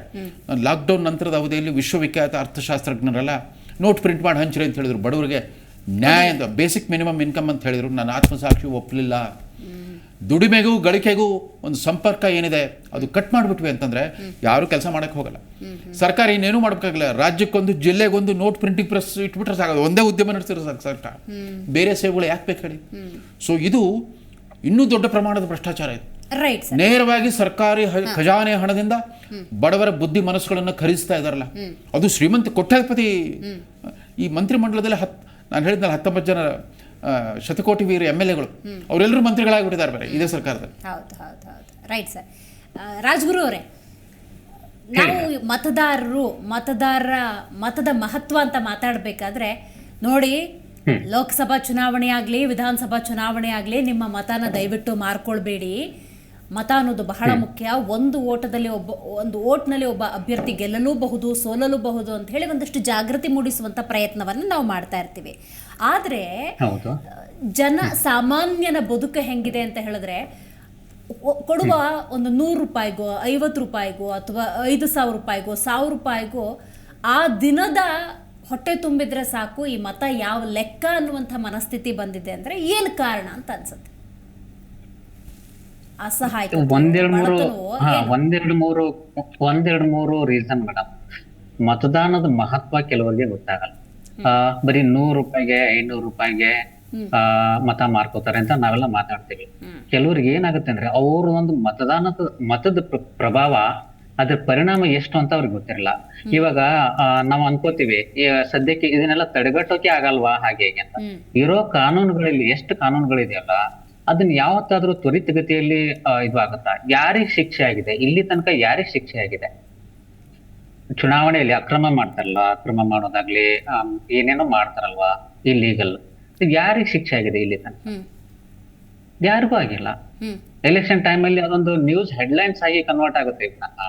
ಯಾರಾದ್ರೂ ಹೋಗಿ ಚುನಾವಣೆ ಅಕ್ರಮ ಇರೋದೊಂದೇ ನಮ್ಮ ಭಾರತದಲ್ಲಿ ಎಕ್ಸಾಂಪಲ್ ಕೊಡ್ಬೇಕಂದ್ರೆ ಇಂದಿರಾ ಗಾಂಧಿ ಅವ್ರ ಸರ್ಕಾರ ಬಿತ್ತು, ತುರ್ತು ಪರಿಸ್ಥಿತಿ ಹೇರಿಕೆ ಆಯ್ತು, ಚುನಾವಣೆಯಲ್ಲಿ ನಡೆಸಿರುವಂತ ಒಂದು ಅಕ್ರಮದ ಮೇಲೆ ಅದೊಂದು ಆದ್ರೆ ಅಷ್ಟು ದೊಡ್ಡ ಪ್ರಮಾಣದಲ್ಲಿ ಯಾವ ರಾಜಕಾರಣಿ ಮನೆಗೆ ಹೋಗಿ ಕೂತಿದ್ದಾನೆ, ಯಾವ ರಾಜಕಾರಣಿ ಅನರ್ಹತೆ ಭೀತಿ ಎದುರಿಸ್ತಾ ಇದ್ದಾನೆ? ಸಾಮಾನ್ಯ ಜನತೆಯಲ್ಲಿ ನಾವು ಪ್ರಶ್ನೆ ಮಾಡ್ಬೋದು. ಇವಾಗ ಒಂದ್ ಮತಕ್ಕೋಸ್ಕರ ನೀವು ಇಷ್ಟು ದುಡ್ಡಿಗೋಸ್ಕರ ಸೇಲ್ ಅಂತ ಅನ್ನೋ ಪದಾನು ಅದು ಇದು ಆಗತ್ತೆ. ಬಟ್ ಆ ಸ್ಥಿತಿಗೆ ತಂದವ್ರು ಯಾರು? ಅದಕ್ಕೆ ಪರಿಹಾರ ಏನು? ಸಮಾಜವಾಗಿ ನಾವು ಯಾವ ರೀತಿ ವಿಚಾರ ಮಾಡ್ಬೇಕು ಅನ್ನೋದು ಮತದಾನದ ಮಹತ್ವನೇ ಗೊತ್ತಿಲ್ಲ ಅಂದ್ರೆ ಈ ತರ ಆಗತ್ತೆ. ರೈಟ್, ಮಾತಾಡ್ತೀನಿ. ಇದೀಗ ನಮ್ಮ ಕಾರ್ಯಕ್ರಮದಲ್ಲಿ ಮನೋವೈದ್ಯರಾಗಿರುವಂತಹ ಡಾಕ್ಟರ್ ಪದ್ಮಾಕ್ಷಿ ಅವರು ಜಾಯ್ನ್ ಆಗಿದ್ದಾರೆ. ಮೇಡಮ್ ನಮಸ್ಕಾರ. ನಮಸ್ಕಾರ. ಇವತ್ತು ಚುನಾವಣೆ ಅಂತ ಸಂದರ್ಭದಲ್ಲಿ ಮೇಡಮ್, ಚುನಾವಣೆಯಲ್ಲಿ ಅಭ್ಯರ್ಥಿಯಾಗಿ ಕಾಂಟೆಸ್ಟ್ ಮಾಡಬೇಕು ಅಂದ್ರೂ ಹಣ ಕೊಡಬೇಕು, ಅಥವಾ ಆ ಅಭ್ಯರ್ಥಿ ಗೆಲ್ಲಬೇಕು ಅಂದ್ರೂ ಜನಸಾಮಾನ್ಯರಿಗೆ ಹಣ ಕೊಡಬೇಕು ಅನ್ನುವಂಥ ವಾತಾವರಣ ನಿರ್ಮಾಣ ಆಗಿದೆ. ಸೊ ಈ ಹಣ ಅನ್ನೋದು ಚುನಾವಣೆಯಲ್ಲಿ ಓಡಾಡ್ತಾ ಇದೆ. ಈ ಹಣವನ್ನು ಹರಿಸೋರು ಅದೇ ಮನುಷ್ಯರು. ಆ ಮನುಷ್ಯನ ಮನಸ್ಥಿತಿಯ ಬಗ್ಗೆ ಏನು ಹೇಳ್ತೀರಿ ಅಂತ? ಇಲ್ಲಿ ಹಣವನ್ನ ತಗೊಂತಾ ಇದ್ದಾರೆ ಅಂತ ನಾವು ಹೇಳಕ್ ಮುಂಚೆ ಕೊಡ್ತಾ ಇರೋದಕ್ಕೆ ತಾನೇ ತಗೊಂತಾ ಇರೋದು. ಕೊಡದೋದ್ರೆ ಯಾಕೆ ತಗೊಂತಾರೆ? ಕೊಟ್ಟು ರೂಢಿ ಆದ ಮೇಲೆ ತಗೊಳ್ಳೋದು ಒಂದು ಅಭ್ಯಾಸ ಆಗೋಗುತ್ತೆ. ಅವಾಗ ಕೇಳ್ತಾರೆ. ಇಲ್ಲಿ ನಾವು ಬರೀ ಚುನಾವಣೆ ಅಂದ ತಕ್ಷಣ ಬರೀ MLA MP ಎಲೆಕ್ಷನ್ಸ್ ಅಂತ ಏನು ನೋಡಕ್ಕಾಗಲ್ಲ. ಯಾವ್ದೋ ಒಂದು ಚುಕ್ಕ ಪುಟ್ಟ ಚುನಾವಣೆ, ಒಂದ್ ಹಳ್ಳಿಯಲ್ಲಿ ಒಂದು ಗ್ರಾಮದಲ್ಲಿ ಯಾವ್ದೋ ಒಂದು ಹಾಲ್ ಡೈರಿಯಲ್ಲಿ ಚುನಾವಣೆ ಇದೆ ಅಂದ್ರೂ ಅಲ್ಲೂ ದುಡ್ಡು ಕೊಡ್ಬೇಕು. ಇಲ್ಲಾಂದ್ರೆ ಜನ ಮನೆಯಿಂದ ಆಚೆ ಬಂದು ಓಟೆ ಹಾಕಲ್ಲ. ಅವ್ರು ಏನ್ ಹೇಳ್ತಾರೆ, ನಮ್ಮನ್ನಂತೂ ನೀವು ವಿಚಾರಿಸ್ಕೊಳೋದೇ ಇಲ್ಲ, ಇಂಥ ಟೈಮ್ ಇಲ್ಲಾದ್ರೂ ಬಂದ್ ದುಡ್ಡಾರು ಕೊಡ್ತಾರಲ್ಲ ನಮ್ಗಷ್ಟೇ ಬೆಲೆ. ಇದು ಎಲ್ಲರೂ ತಗೊಳಕ್ ಸಾಧ್ಯ ಇಲ್ಲ, ಎಲ್ಲರೂ ಅವರ ಮತವನ್ನ ಮಾರ್ಕೊಳಲ್ಲ. ಇಲ್ಲಿ ಪ್ರಾಬ್ಲಮ್ ಇನ್ನೊಂದಿದೆ, ವೋಟೇ ಮಾಡಕ್ ಹೋಗಲ್ಲ ಜನ. ಅದೊಂಥರ ರಜಾ ಇದ್ದಂಗೆ, ಅಯ್ಯೋ ಬಿಡು, ನಾವೇನ್ ವೋಟ್ ಹಾಕಿ ಯಾವ ದೇಶ ಉದ್ಧಾರ ಮಾಡ್ಬೇಕಾಗಿದೆ ಅನ್ನೋ ತರದ ಆಟಿಟ್ಯೂಡ್ ಅಲ್ಲಿ ಒಂದ್ಸರಿ ಒಂದ್ ಕಡೆ ವೋಟಿಂಗ್ ಆಗಲ್ಲ. ಸೊ ಅಂತ ಮನಸ್ಥಿತಿ ಇದ್ದಾಗ ಇನ್ ಕೆಲವರು ಯಾರೋ ಬರೋ ಜನನಾದ್ರೂ ನನಗೆ ಹಾಕ್ಲಿ ಅನ್ನೋ ಒಂದು ಸೆಲ್ಫಿಶ್ ಮೋಟಿವ್ಸ್ ಇರೋವರ್ಗುನು ಈ ಪವರ್ ಪಾಲಿಟಿಕ್ಸ್ ಒಂದು ವ್ಯಕ್ತಿಗೆ ಎಲ್ಲಿವರೆಗೂ I have to be powerful, I want everything, ನನಗೆ ಎಲ್ಲ ಬೇಕು ಅನ್ನೋ ಮನಸ್ಥಿತಿ ಒಬ್ಬರಲ್ಲಿ ಇರುತ್ತೋ ಅವಾಗ ಅವ್ರಿಗೆ ಕೆಲಸ ಮಾಡಕ್ಕಾಗಲ್ಲ. ಸಡನ್ ಆಗಿ ಹೋಗಿ ನಾವು ದುಡ್ಡು ಕೊಟ್ಟೆ ಎಲ್ಲವನ್ನೂ ತಗೋಬೇಕಾಗತ್ತೆ. ಅವಾಗ ಈ ತರದ ಒಂದು ವಿಚಾರಕ್ಕೆ ಅವ್ರು ದುಡ್ಡು ಕೊಡ್ತಾರೆ. ಆಮೇಲೆ ಜನ ಅನ್ಕೊಳ್ಳೋದು ನಾವ್ ಅವ್ರನ್ನ ಇಲಿಟ್ರೇಟು ದಡ್ರು, ಅವ್ರಿಗೇನು ಗೊತ್ತಾಗಲ್ಲ ಅಂತ ಅನ್ಕೊಂತೀವಿ. ಏನಿಲ್ಲ, ನಮ್ಗೆ ಆಗಿರೋಂತ ಎಕ್ಸ್ಪೀರಿಯನ್ಸ್. ಅವ್ರು ಹೇಳ್ತಾರೆ, ಯಾರೋ ಎಲೆಕ್ಷನ್ ನಿಂತಿದ್ದಾರೆ ಅಂದ್ರೆ ನೀವೇನು ನಮ್ಮ ಮನೆ ಬಾಗಿಲಿಗೆ ದುಡ್ಡೇನ್ ಬಂದ್ ಕೊಡೋದ್ ಬೇಡ, ನಮ್ಗೆ ಫೋನ್ ಪೇ ಗೂಗಲ್ ಪೇನು ಇದೆ, ಅದ್ರಲ್ಲೇ ಹಾಕ್ಬಿಡಿ ಪರವಾಗಿಲ್ಲ ಅಂತಾನು ಕೇಳುವಂತ ಜನ ಇದ್ದಾರೆ. ಸೊ ಹಂಗಾಗಿ ಆ ಟೈಮಲ್ಲಾದ್ರೂ ನಮಗ್ ಸ್ವಲ್ಪ ದುಡ್ಡು ಬರ್ಲಿ ಅಂದ್ರೆ, ಇದು ಎಲ್ಲ ಬರೀ ನಾವು ಲೋಡ್ ಸ್ಟ್ರೇಟಾ ಅಂದ್ರೆ ತುಂಬಾ ಕೆಳಮಟ್ಟ ಆದ್ರೆ ಅಥವಾ ಅವ್ರಿಗೆ ದುಡಿಮೆನೆ ಇಲ್ಲ ಅನ್ನೋ ವ್ಯಕ್ತಿಗಳ ಕೇಳೋ ಅಂತದ್ ಏನಲ್ಲ, ಎಲ್ಲವೂ ಇದ್ದು ತುಂಬಾ ಉನ್ನತ ಮಟ್ಟದಲ್ಲಿ ಇರುವಂತವ್ರು ಕೇಳ್ತಾರೆ. ರೈಟ್. ಈಗ ಮೇಡಮ್, ಈಗ ಮತದಾರರ ಮನಸ್ಥಿತಿ ಇದೆಯಲ್ಲ, ಅಂದ್ರೆ ಒಂದು ವೀಕ್ನೆಸ್. ಈಗ ನೋಡಿ, ಕುಕ್ಕರ್, ಸೀರೆ, ಮದ್ಯ, ಹಣ ಹಂಚಿಕೆ ಆಗುತ್ತೆ ಅನ್ನೋದಾದ್ರೆ ಈ ಮತದಾರರ ವೀಕ್ನೆಸ್ಸೇ ಅಭ್ಯರ್ಥಿಗಳಿಗೆ ಬ್ರಹ್ಮಾಸ್ತ್ರ ಅಂತ ಹೇಳಿದ್ರೆ ತಪ್ಪಾಗೋದಿಲ್ಲ ಅಲ್ವಾ? ಈಗ ಈಗ ಯಾರಿಗೇ ಆಗ್ಲಿ ಅದನ್ನ ಕೆಲವ್ರು ಅವ್ರೇನ್ ಹೇಳ್ತಾರೆ, ಗಿಫ್ಟ್ ಅಂತ ಅನ್ಕೊಳ್ಳಿ ಅನ್ನೋ ತರ ಅವ್ರು ಹೇಳ್ತಾರೆ. ಈಗ ಒಂದು ಕ್ಷೇತ್ರದಲ್ಲಿ ಯಾರೂ ಏನು ಕೊಡ್ಲಿಲ್ಲ ಅಂತ ಹೇಳಿದ್ರೆ, ಮತದಾರ ಏನು ಬರ್ಲಿಲ್ಲ ಅಂದ್ರೆ ಅವ್ನಿಗೇನಾಗುತ್ತೆ, ಅವರು ಏನು ವೋಟ್ ಹಾಕ್ತಾರೆ. ಇದು ಒಂಥರ ವೆರಿ ರಾಂಗ್ ಕಲ್ಚರ್ ಸ್ಟಾರ್ಟ್ ಆಗೋಗಿದೆ ತುಂಬಾ ವರ್ಷಗಳಿಂದಾನು. ಒಂದು ವೋಟ್ ಕೊಡು ಅಥವಾ ಏನೋ ಒಂದ್ ಕೊಡು, ದುಡ್ಡು ಕೊಡಕ್ ಆಗ್ಲಿಲ್ಲ, ದುಡ್ಡು ತಗೊಳ್ಳೋರು ಏನಪ್ಪಾ ನಾವ್ ಇಷ್ಟೇ ತಗೋಬೇಕಾ, ಅದ್ರ ಬದಲು ಒಂದು ಸೀರೆನೋ, ಒಂದು ಕುಕ್ಕರೋ, ಒಂದು ಮೂಗ್ತಿನೋ, ಒಂದ್ ಇನ್ನೇನೋ ಮತ್ತೊಂದು, ಒಂದು ಬೆಳ್ಳಿ ದೇರೋ ತರನೋ ಹಿಂಗ್ ಕೊಟ್ಬಿಟ್ಟಿದೀವಿ ಅಂದಾಗ, ನಾವ್ ಅವ್ರಿಗೆ ಕೊಟ್ಬಿಟ್ಟಿದೀವಿ, ಅವ್ರು ನಮ್ಗೆ ಆಗ್ತಾರೆ ಅಂತ ಇವ್ರು ಅನ್ಕೊಂತಾರೆ. ಅಪ್ಪ ಕೊಟ್ಬಿಟ್ಟಿದೀವಿ, ನಾವ್ ಅವ್ರ ಋಣಕ್ಕಿದೀವಿ, ನಾವ್ ಯಾಕೆ ಅವ್ರದ್ದು ತಗೊಂಡ್ಮೇಲೆ ಅವ್ರ ಋಣ ತೀರ್ಸ್ಲೇಬೇಕು ಅಂತ ಹೇಳಿ ಓಟ್ ಹಾಕ್ಬಿಡ್ಬೇಕು ಅಂತ ಹೇಳಿ ಹಾಕೋರ್ ಇರ್ತಾರೆ. ಇದೊಂದು ಆ ಋಣ ನಿಷ್ಠೆ ಇರುತ್ತೆ. ಈಗ ದುಡ್ಡು ತಗೊಂಡೋರು ಮತ್ತೆ ಅವರಿಗೆ ಹಾಕ್ತಾರೆ ಅನ್ನುವಂತ ನಿಷ್ಠೆ ದುಡ್ಡು ತಗೊಂಡವ್ರಿಗೆ ಇರುತ್ತಾ? ಯೂಶಲಿ ಮನಸ್ಥಿತಿ ಹೇಗಿರುತ್ತೆ? ಮೂರ್ ಕಂಟೆಸ್ಟೆಂಟ್ ನಿಂತ್ಕೊಂಡು ಮೂರು ಜನ ಎಲ್ಲವನ್ನು ಕೊಟ್ಟಾಗ ಅವಾಗ್ಲೂ ಮತದಾರ ಕನ್ಫ್ಯೂಸ್ ಆಗ್ಬಿಡ್ತಾನೆ, ಅಯ್ಯೋ ಯಾರಿಗ ಹಾಕ್ಬೇಕು ಅಂತ ಹೇಳಿ. ಸೊ ಈಗ ಬಂದು ಎಷ್ಟೋ ಸತಿ ಇವ್ರು ಕೇಳಿರಲ್ಲ, ಮನೆ ಬಾಗಿಲಿಗೆ ಬಂದು ತಗೊಳ್ಳಿ ಕೊಟ್ಟು ಹೋದಾಗ ಪಾಪ ಇವ್ರೇನ್ ಮಾಡ್ತಾರೆ, ತಗೊಂಡೋಗಿ ಬೇಡ ಅಂತ ಹೇಳ್ತಿರ್ತಾರೆ ಜನ ಎಷ್ಟೋ ಸತಿ. ಆದ್ರೂ ಕೆಲವೇ ಇರ್ಲಿ ಪರವಾಗಿಲ್ಲ ಇಟ್ಕೊಳ್ಳಿ ಅನ್ನೋ ತರದಲ್ಲೂ ಮಾಡಿದಾಗ ಪಾಪ ಕೆಲವೊಂದ್ಸತಿ ಮತದಾರರನ್ನು ನಾವು ಬ್ಲೇಮ್ ಮಾಡಕ್ ಸಾಧ್ಯನೇ ಇಲ್ಲ. ಇಲ್ಲಿ ಐ ಸ್ಟ್ಯಾಂಡ್ ಫಾರ್ ದ ಮತದಾರರು. ನೀವೇನ್ ಕೊಡಕ್ಕೆ ಹೋಗ್ಬೇಡಿ, ಕೊಡ್ತಿರೋ ವ್ಯಕ್ತಿಗಳು ನೀವ್ಯಾಕೆ ಅಷ್ಟು ಸ್ವಾರ್ಥತೆಯಲ್ಲಿ ಯೋಚನೆ ಮಾಡ್ತಾ ಇದ್ದೀರಾ, ನಾನ್ ಕೊಟ್ಬಿಟ್ಟು ವೋಟ್ ಹಾಕ್ಸ್ಕೊಳ್ಳೇಬೇಕು ಅಂತ ಹೇಳಿ, ನಾನು ಒಳ್ಳೆ ಕೆಲಸ ಮಾಡ್ತೀನಿ ಅದರಿಂದ ಜನ ವೋಟ್ ಹಾಕ್ಲಿ ನನಗೆ ಅನ್ನೋ ತರ ಇದ್ದಾಗ ಇವ್ರು ಯಾಕೆ ಕೇಳಕ್ ಹೋಗ್ತಾರೆ? ಸೊ ಎರಡೂ ತರನು ಇದೆ. ಮೋರ್ ಇಂಬ್ಯಾಲೆನ್ಸ್ ಈ ಕಡೆ ಕೊಡೋರಲ್ಲೇ ಜಾಸ್ತಿ ಇದೆ. ನಾವು ಕೊಟ್ಬಿಟ್ಟು ಹೆಂಗೋ ನಾನು ಓಟ್ ಹಾಕ್ಸ್ಕೊಂಡ್ಬಿಡ್ತೀನಿ, ನಾನೇನ್ ಈಗೇನ್ ಕೆಲಸ ಮಾಡೋದಕ್ ಬೇಕಿಲ್ಲ, ಜನ ಎಷ್ಟ್ ಕೆಲಸ ಮಾಡೋದು ನೆನ್ಸ್ಕೊಳ್ಳೋದೇ ಇಲ್ಲ, ಲಾಸ್ಟ್ 3 ದಿನ ಹೋಗ್ಬಿಟ್ಟು ನಾನ್ ಹೋಗಿ ಹಂಚ್ಬಿಟ್ಟು ಬಂದ್ಬಿಟ್ರೆ ಸಾಕು, ನನ್ಗೆ ಓಟ್ ಬಿದ್ಬಿಡುತ್ತೆ ಅನ್ನೋ ತರದಲ್ಲಿ ಅವ್ರಿದ್ದಾಗ ನಾವು ಮತದಾರನ ಬ್ಲೇಮ್ ಮಾಡಕ್ ಸಾಧ್ಯನೇ ಇಲ್ಲ. Right, madam. ಫಸ್ಟ್ ಮೂಲಭೂತವಾಗಿ ವ್ಯಕ್ತಿಯಲ್ಲಿ ಬರ್ಬೇಕು, ನಾನು ಈ ತರದ ನೆಗೆಟಿವ್ ವಿಚಾರವೆಲ್ಲ ಮಾಡಬಾರ್ದು ಅಂತ, ಅವಾಗ ಅವ್ರು ಕೇಳಕ್ಕೆ ಬರಲ್ಲ. ರೈಟ್, ಗೊತ್ತಾಯ್ತು, ಮಾತಾಡ್ತೀನಿ ನಿಮ್ಮ ಜೊತೆ. ಸರ್, ಕುಕ್ಕರು, ಸೀರೆ ಇಂಥದ್ದು ಬೇಕಾದಷ್ಟು ಹಂಚ್ತಾರೆ. ನೀವು ಕರ್ನಾಟಕ ಕಾಂಗ್ರೆಸ್ ಗೌರ್ಮೆಂಟ್ನ ಗ್ಯಾರಂಟಿ ಯೋಜನೆ ಬಗ್ಗೆ ಪ್ರಸ್ತಾಪ ಮಾಡಿದ್ರಿ. ಹೀಗೆ ಅನಧಿಕೃತವಾಗಿ ಕೊಡೋದಕ್ಕಿಂತ ಅಧಿಕೃತವಾಗಿ ನಾವು ಸರ್ವಜನಾಂಗದ ಶಾಂತಿಯ ತೋಟ ಅಂದ್ಕೊಂಡಿದ್ದೀವಿ, ಸರ್ವರು ಕೂಡ ಸಹಬಾಳ್ವೆಯನ್ನು ನಡೆಸಬೇಕು, ಹಾಗಾಗಿ ಅಧಿಕೃತವಾಗಿ ಕೊಡ್ತಾ ಇದ್ದೀವಿ, ಬದುಕಂಡ್ಲಿ ಬಿಡಿ, ಈ ಥರದ ಚರ್ಚೆ. ನಾನು ಅದನ್ನೇ ಕೇಳಿದ್ದು. ಇದನ್ನೇ ನಾಳೆ ದೇಶದ ಪ್ರಧಾನಮಂತ್ರಿ ಒಬ್ಬ ನನ್ನ ಕೈಯಲ್ಲಿ ರಿಸರ್ವ್ ಬ್ಯಾಂಕ್ ಇದೆ, ನೋಟ್ ಪ್ರಿಂಟ್ ಮಾಡೋ ಪ್ರೆಸ್ ಇದೆ, ನಾನು 25,000 ಕೊಡ್ತೀನಿ, ನೀವು ಕಾಂಪೀಟ್ ಮಾಡ್ತಾರೆ ನನ್ನ ಜೊತೆಗೆ, ಒಂದೊಂದು ಕುಟುಂಬಕ್ಕೆ 20. ಈಗಾಗಲೇ ರಾಹುಲ್ ಗಾಂಧಿ ಅವರು ಕರ್ನಾಟಕದ ಈ 2,000 ರೂಪಾಯಿ ಗೃಹಲಕ್ಷ್ಮಿ ಸ್ಕೀಮ್ ಇದೆಯಲ್ಲ, ಅದನ್ನಿನ್ನೂ ಅಖಿಲ ಭಾರತ ಮಟ್ಟದಲ್ಲಿ ಪ್ರತಿ ಬಡ ಕುಟುಂಬದ ಒಬ್ಬ ಮಹಿಳೆಗೆ ವರ್ಷಕ್ಕೆ 1 ಲಕ್ಷ ಕೊಡ್ತೇವೆ ಅಂತಂದ್ಬಿಟ್ಟು, ಆಕೆ ಸ್ವಾವಲಂಬಿ ಆಗಲಿಕ್ಕೆ 1 ಲಕ್ಷ ಕೊಡ್ತಾ ಹೋಗ್ತೀವಿ ಅಂತ. ದೇಶದಲ್ಲಿ ಆ ಥರ ಒಂದು 25 ಬಡ ಕುಟುಂಬಗಳಿರ್ಬೋದು. 25 ಕೋಟಿ ಲಕ್ಷಗಳನ್ನು ಎಲ್ಲಿಂದ ತರ್ತಾರೆ? ಇವತ್ತಿನ ಕೇಂದ್ರ ಸರ್ಕಾರದ ಬಜೆಟ್, ಮೊನ್ನೆ ಫೆಬ್ರವರಿನಲ್ಲಿ ನಿರ್ಮಲಾ ಸೀತಾರಾಮನ್ ಅವರು ಒಟ್ಟು ಬಜೆಟ್ನ ಗಾತ್ರವೇ 47 ಲಕ್ಷ ಕೋಟಿ ಇದೆ. ನೀವು 25 ಕೋಟಿ ಮಹಿಳೆಯರಿಗೆ ತಲಾ 1 ಲಕ್ಷ ಕೊಡ್ತೀವಿ ಅಂತ ಹೇಳ್ತಿದ್ರಲ್ಲ, ಯಾವ ಲೆಕ್ಕಾಚಾರದಿಂದ? ನೀವು ಎಂದಾದ್ರೂ ಮಂತ್ರಿಯಾಗಿ ಕೆಲಸ ಮಾಡಿದ ಅನುಭವ ಇದೆಯಾ? ಎಂದಾದ್ರೂ ಸಾರ್ವಜನಿಕ ನಿಧಿಯ ವಿನಿಯೋಗ ಮಾಡಿದ ಅನುಭವ ಇದೆಯಾ? ನೀವೆಂದೂ ಮಂತ್ರಿ ಆಗಲಿಲ್ಲ. ಒಬ್ಬ ಮನಮೋಹನ್ ಸಿಂಗ್ರಂಥ ಒಬ್ಬ ಅರ್ಥಶಾಸ್ತ್ರಜ್ಞ ಮಂತ್ರಿ, ಪ್ರಧಾನಮಂತ್ರಿ ಕೈಗಳಿಗೆ ಮಂತ್ರಿಯಾಗಿ ಕೆಲಸ ಮಾಡಿ ನಿಮ್ಮ ಆಡಳಿತ ಸಾಮರ್ಥ್ಯ ತೋರಿಸಿದ್ರೆ ನಿಮ್ಮ ಮಾತುಗಳು ನಂಬೋದಾಗಿತ್ತು.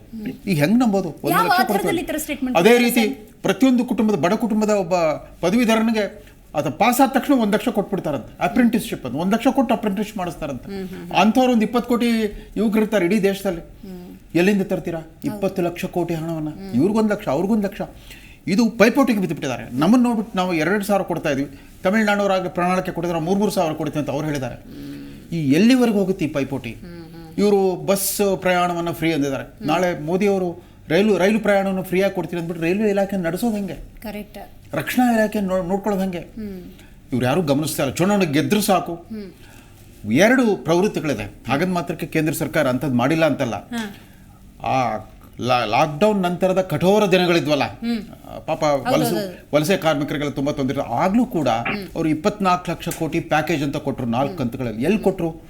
ಮಧ್ಯಮ ಮತ್ತು ಸಣ್ಣ ಗಾತ್ರದ ಉದ್ಯಮಿಗಳಿಗೆ, ಎಲ್ಲಿ ಉತ್ಪಾದನಾ ಚಟುವಟಿಕೆ ಮತ್ತು ಉದ್ಯೋಗ ನಿರ್ಮಾಣ ಇರುತ್ತೋ ಅಲ್ಲಿ ಕೊಡ್ತಾರೆ. ಪರೋಕ್ಷವಾಗಿ ನೀವು ಸಬಲೀಕರಣ ಮಾಡಬೇಕೆ ಹೊರತು ನೇರವಾಗಿ ಕ್ಯಾಶ್ ಟ್ರಾನ್ಸ್ಫರ್ ಮಾಡೋದಿದೆಯಲ್ಲ, ಅಥವಾ ಎಲ್ಲನೂ ಉಚಿತವಾಗಿ ಕೊಟ್ಬಿಡ್ತೀವಿ ಅಂತಿದೆಯಲ್ಲ. ಈಗ ನಮ್ಮ ವಿದ್ಯುತ್ ನಿಗಮ, ಸಾರಿಗೆ ನಿಗಮಕ್ಕೆ ಬರಬೇಕಾದ ಮಾಸಿಕ ಆದಾಯಕ್ಕೆ ನೀವು ಕಟ್ ಮಾಡ್ಕೊಂಡ್ಬಿಟ್ಟು ಎಲ್ಲಿಂದ ಅವ್ನು ಮೇಂಟೈನ್ ಮಾಡ್ತೀರಾ? ಇದು ಸುಸ್ಥಿರ ಆರ್ಥಿಕ ವ್ಯವಸ್ಥೆ ಆಗಲ್ಲ. ನಿಧಾನವಾಗಿ ದಿವಾಳಿತನಕ್ಕೆ ಹೋಗ್ಬಿಡ್ಬೋದು. ಆಮೇಲೆ ನೀವು ಆ ಬುದ್ಧಿ ಮನಸ್ಸುಗಳನ್ನ ಒಮ್ಮೆ ನೀವು ಈ ತರ ಖರೀದಿಸಿದ ಮೇಲೆ ವಿರೋಧ ಪಕ್ಷದವ್ರಿಗೆ ಚಾನ್ಸ್ ಇರಲ್ಲ. ಇದು ಲೆವೆಲ್ ಪ್ಲೇಯಿಂಗ್ ಫೀಲ್ಡೇ ಇರಲ್ಲ. ವಿರೋಧ ಪಕ್ಷಕ್ಕೆ ಕೊಡೋದಕ್ಕೆ ಯಾವ ಪ್ರೋಗ್ರಾಮ್ ಇರಲ್ಲ ಅವ್ರ ಕೈಲಿ, ಗೌರ್ಮೆಂಟ್ ಅವ್ರ ಕೈಲಿ ಇರಲ್ಲ. ಸೊ ಅಧಿಕಾರಕ್ಕೆ ಬಂದ ಪ್ರತಿ ಸರ್ಕಾರವು ಕೂಡ ಈ ಪ್ರವೃತ್ತಿಯನ್ನು ಬಿತ್ತಾ ಹೋದ್ರೆ, ಆಮೇಲೆ ಇವತ್ತು ನೀವು 2,000 ಕೊಡ್ತೀವಿ ಅಂತ, ನಾಳೆ ಡಿಮಾಂಡ್ ಜಾಸ್ತಿ ಆಗುತ್ತೆ.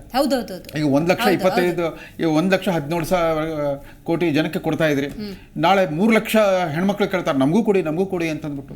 ಆ ಬಸ್ ಪ್ರಯಾಣ ನೋಡಿ, ಶ್ರೀಮಂತರ ಮಕ್ಕಳು, ಮಧ್ಯಮ ಹೆಣ್ಮಕ್ಳು, ಎಲ್ಲ ಬಡವರು, ಮಧ್ಯಮ ವರ್ಗದವರು, ಶ್ರೀಮಂತ ಯಾರು ಬೇಕಾದ್ರು ಎಲ್ಲ ಹೆಣ್ಮಕ್ಳು ಪುಕ್ಕಟೆ ಓಡಾಡ್ರಿ ಅಂತ ಹೇಳ್ಬಿಟ್ಟಿದ್ದಾರೆ. ಈ ಥರದ ಈ ಇದು ಹೊಸ ಥರದ ಪ್ರಲೋಭನೆ. ಇಲ್ಲಿವರೆಗೆ ಅಟ್ಲೀಸ್ಟ್ ತಮ್ಮ ಸ್ವಂತ ಹಣ ಖರ್ಚು ಮಾಡ್ಕೊಳ್ತಿದ್ರಿ, ಸರ್ಕಾರಿ ಖಜಾನೆಯನ್ನ ಈ ರೀತಿ ಆದ್ಯತಾ ಕ್ಷೇತ್ರಗಳಿಗೆ ಬಂದು ಈ ಥರ ಕೊಡ್ತಾ ಇದ್ರಲ್ಲ ನೇರವಾಗಿ. ಇದು ನಮ್ಮ ಚುನಾವಣಾ ರಾಜಕಾರಣದ ಒಂದು ಹೊಸ ಆಯಾಮ. ಇದ್ರ ಬಗ್ಗೆ ಈ ಚುನಾವಣಾ ಪ್ರಚಾರದಲ್ಲಿ ಪರ ವಿರೋಧದ ಚರ್ಚೆ ಆಗಲಿ. ಪ್ರಜ್ಞಾವಂತ ಬುದ್ಧಿಜೀವಿಗಳಲ್ಲಿ ಯಾಕೆ ಸುಮ್ಮನೆ ಅದ್ರ ಇದ್ರ ಬಗ್ಗೆ ನಮ್ಗೆ ಇಷ್ಟವಾಗಿರೋ ಪಕ್ಷ ಏನ್ ಮಾಡ್ತಾರೆ ಅದನ್ನ ಸಮರ್ಸ್ಕೊಂಡ್ಬಿಡೋದು. ಖಂಡಿತ ರೈಟ್. ಹಾಗಾದ್ರೆ ನಿಜವಾದ ಆದ್ಯತೆ ಅಂದ್ರೇನು? ಈ ಚುನಾವಣೆಗಳು ಹೇಗೆ ನಡೀಬೇಕು?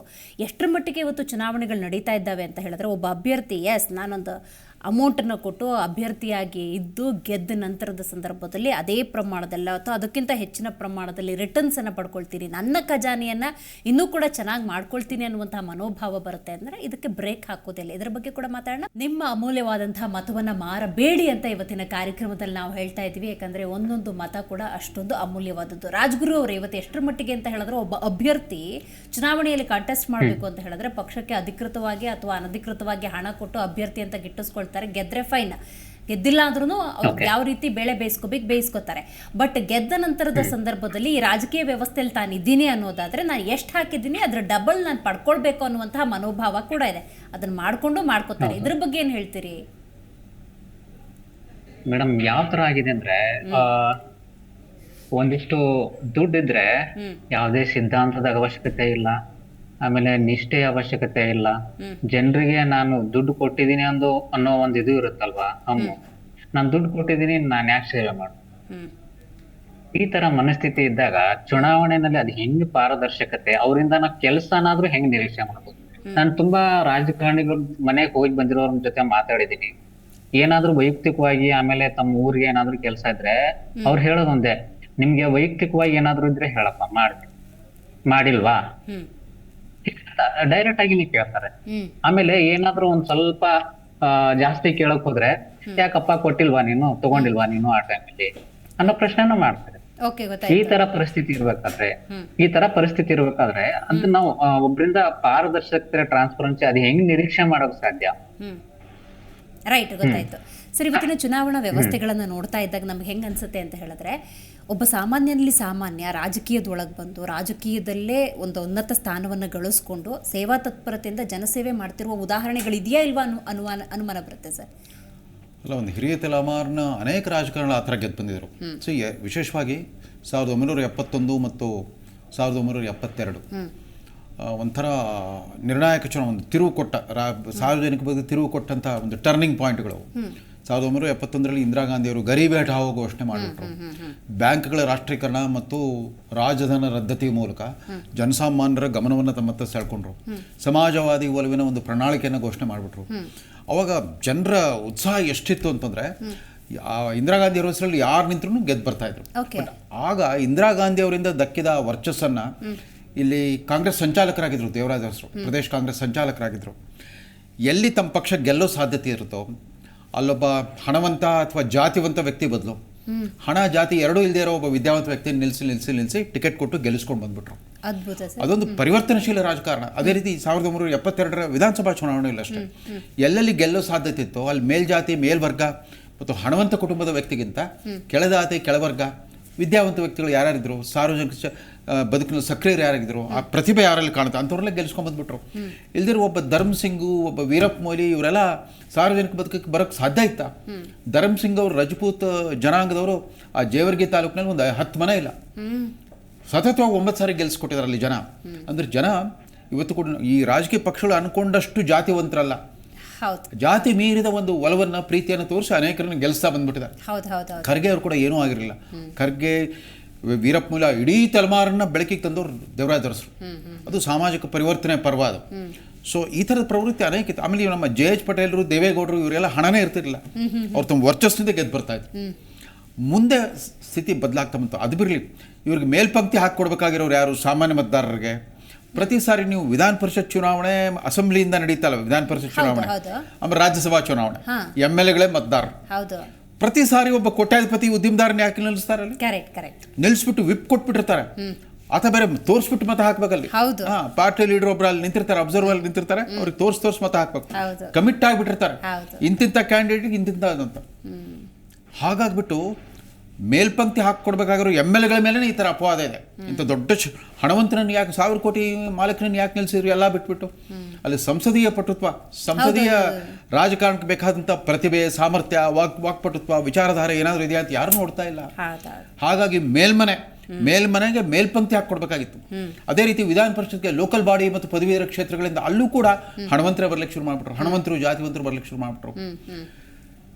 ಸ್ವಂತ ಏರ್ಕ್ರಾಫ್ಟ್, ಹೆಲಿಕಾಪ್ಟರ್ ಇಟ್ಕೊಂಡಿರಲ್ಲ ಇವತ್ತು ಪದವೀಧರ ಕ್ಷೇತ್ರ, ಶಿಕ್ಷಕರ ಕ್ಷೇತ್ರದ ಅಭ್ಯರ್ಥಿಗಳಾಗ್ತಾ ಇದ್ದಾರೆ. ಆಮೇಲೆ ಶಿಕ್ಷಕರಿಗೆಲ್ಲ ಶಾಲಾ ಶಿಕ್ಷಣ ಕ್ಷೇತ್ರದಲ್ಲಿರೋ ಶಿಕ್ಷಕರುಗಳು ಈ ಎಲೆಕ್ಷನ್ ನಿಂತಿರೋ ಅಭ್ಯರ್ಥಿಗಳ ಹತ್ರ ಗುಂಡು ಪಾರ್ಟಿ ಮಾಡ್ತಾರೆ, ಹಣ ತಗೊಳ್ತಾರೆ.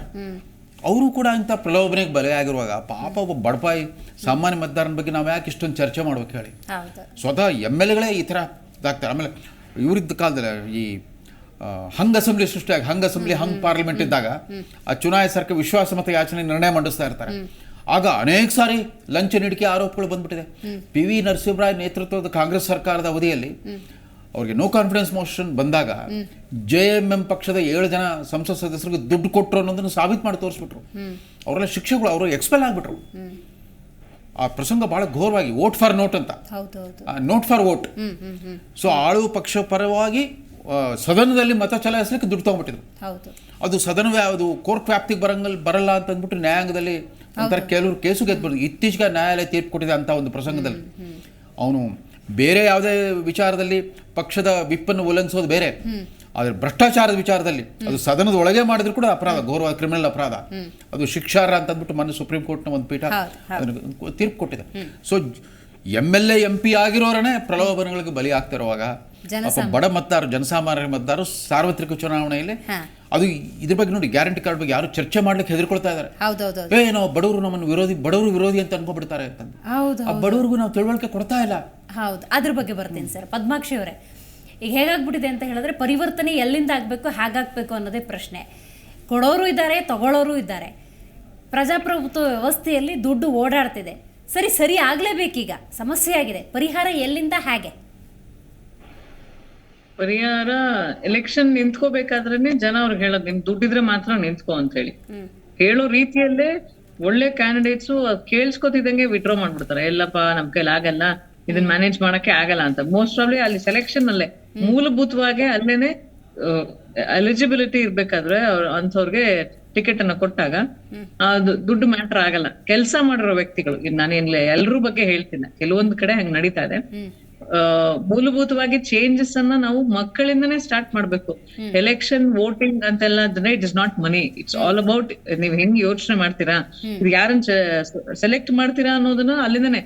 ಅಲ್ಲಿ ಕೆಲವೊಂದ್ ಚಿಕ್ಕ ಮಕ್ಳು ಹೇಳೋದು, ಎಲೆಕ್ಷನ್ ಅಂದ್ರೆ ನಮ್ಗೆ ಅಲ್ಲೇ ತುಂಬಾ ದುಡ್ಡು ಖರ್ಚಾಗತ್ತೆ ಅಂತ. ಆ ಕಾನ್ಸೆಪ್ಟ್ ನ ಅಲ್ಲಿಂದ ತೆಗಿಬೇಕು.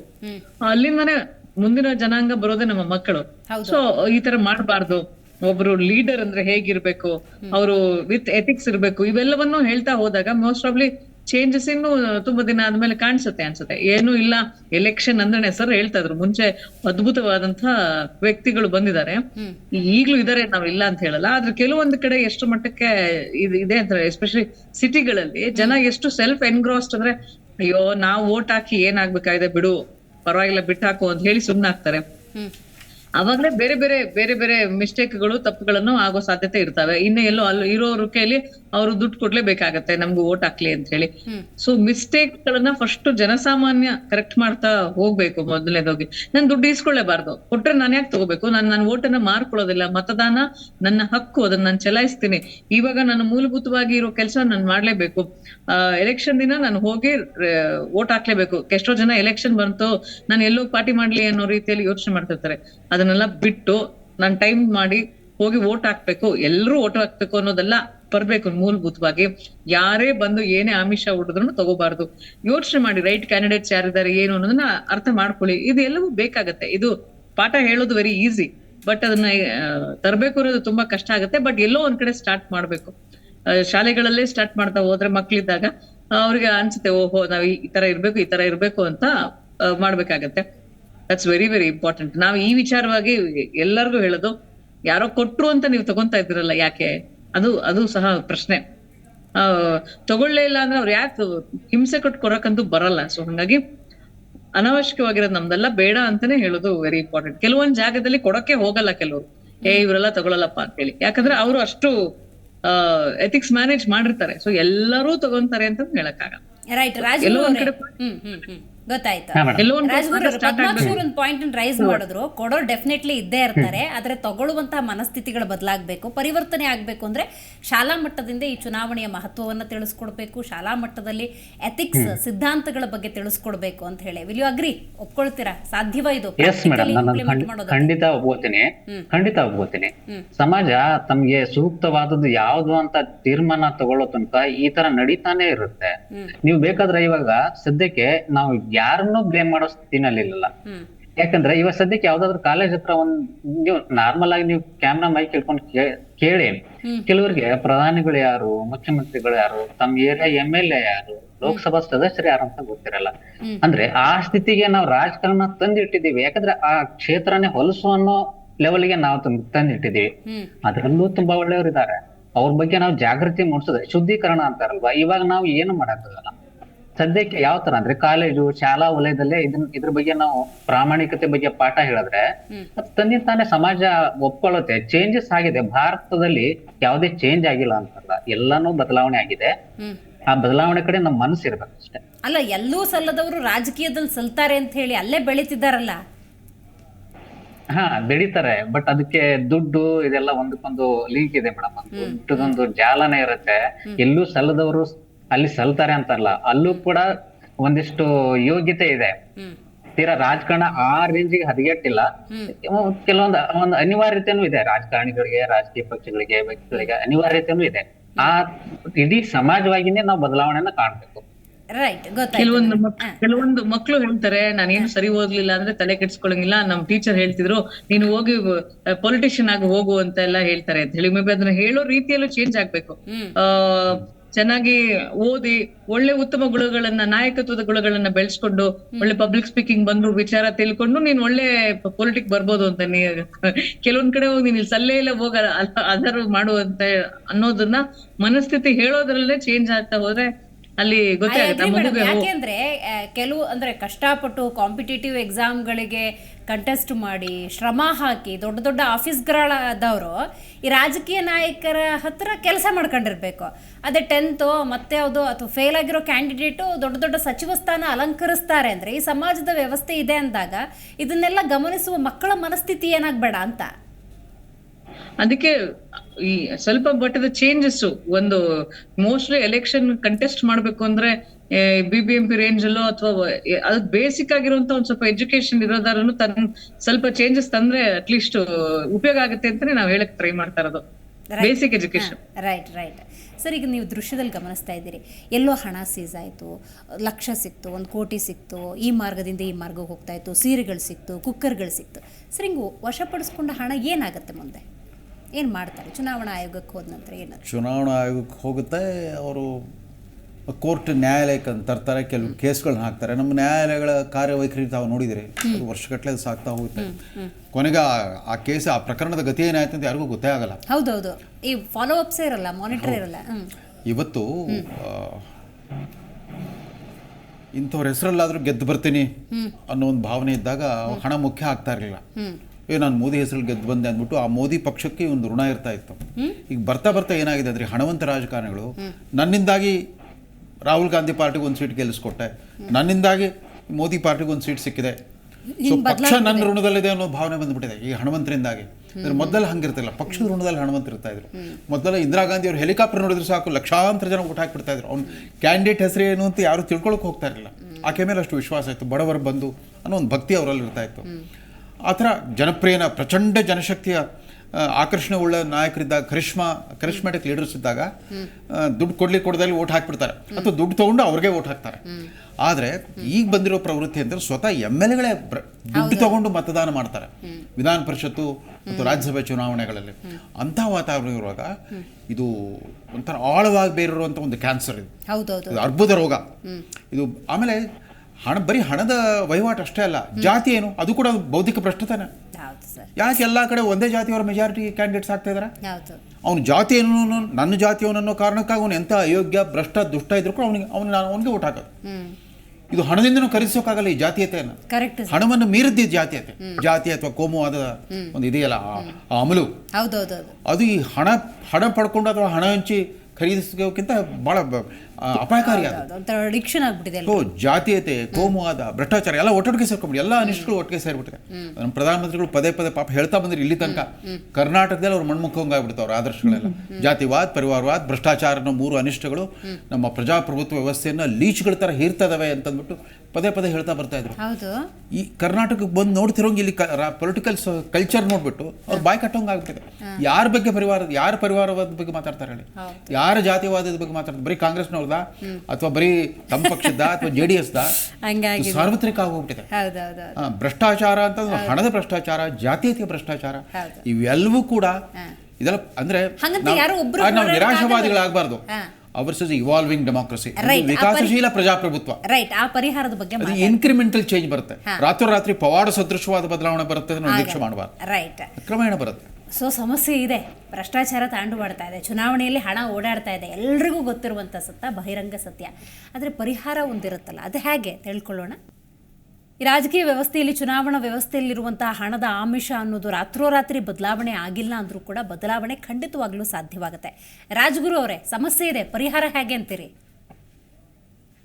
ಪರಿಹಾರ ಮೇಡಮ್ ಇಷ್ಟೇ, ಸಜ್ಜನರಿಗೆ, ರಾಜ್ಯದ ಬಗ್ಗೆ, ದೇಶದ ಬಗ್ಗೆ, ಆ ಕನ್ನಡದ ಅಸ್ಮಿತೆಯ ಬಗ್ಗೆ, ಆಮೇಲೆ ನಮ್ಮ ಸೈನಿಕರ ಬಗ್ಗೆ, ಯಾರಿಗೆ ಒಲವಿರುತ್ತೆ, ಸಮಾಜದಲ್ಲಿ ಏನೋ ಒಂದು ಬದಲಾವಣೆ ಮಾಡ್ಬೇಕು ಅನ್ನೋ ಒಂದು ಆಸಕ್ತಿ ಇರುತ್ತಲ್ವಾ, ಅಂತವ್ರಿಗೆ ನಾವು ಮಣೆ ಹಾಕ್ಬೇಕು. ಆವಾಗ ಮಾತ್ರ ಏನಾದ್ರೂ ಒಂದು ಬದಲಾವಣೆ ಸಾಧ್ಯ. ನಾವ್ ಅನ್ಕೋಬಹುದು ಇವಾಗ ಸದ್ಯಕ್ಕೆ ದುಡ್ಡು ಇಲ್ದೆ ಇದೆಲ್ಲ ಏನು ಸಾಧ್ಯನೇ ಇಲ್ಲ, ಬಟ್ ಸಮಾಜವಾಗಿ ನಾವು ಬದಲಾವಣೆ ಆಗ್ಲೇಬೇಕಾದಂತ ಅನಿವಾರ್ಯತೆ ಇದೆ. ರವೀಂದ್ರ ರೇಷ್ಮೆ ಸರ್ ಹೇಳಿದ್ರು, ಇದು ನಮ್ಮ ಎವಾಲ್ವಿಂಗ್ ಪ್ರೊಸೆಸ್ ಅಂತ. ಇಲ್ಲಿ ಅಸಾಧ್ಯ ಅನ್ನೋದು ಯಾವ್ದು ಇಲ್ಲ, ಬದಲಾವಣೆ ಆಗೇ ಆಗತ್ತೆ, ಖಂಡಿತ ಆಗೇ.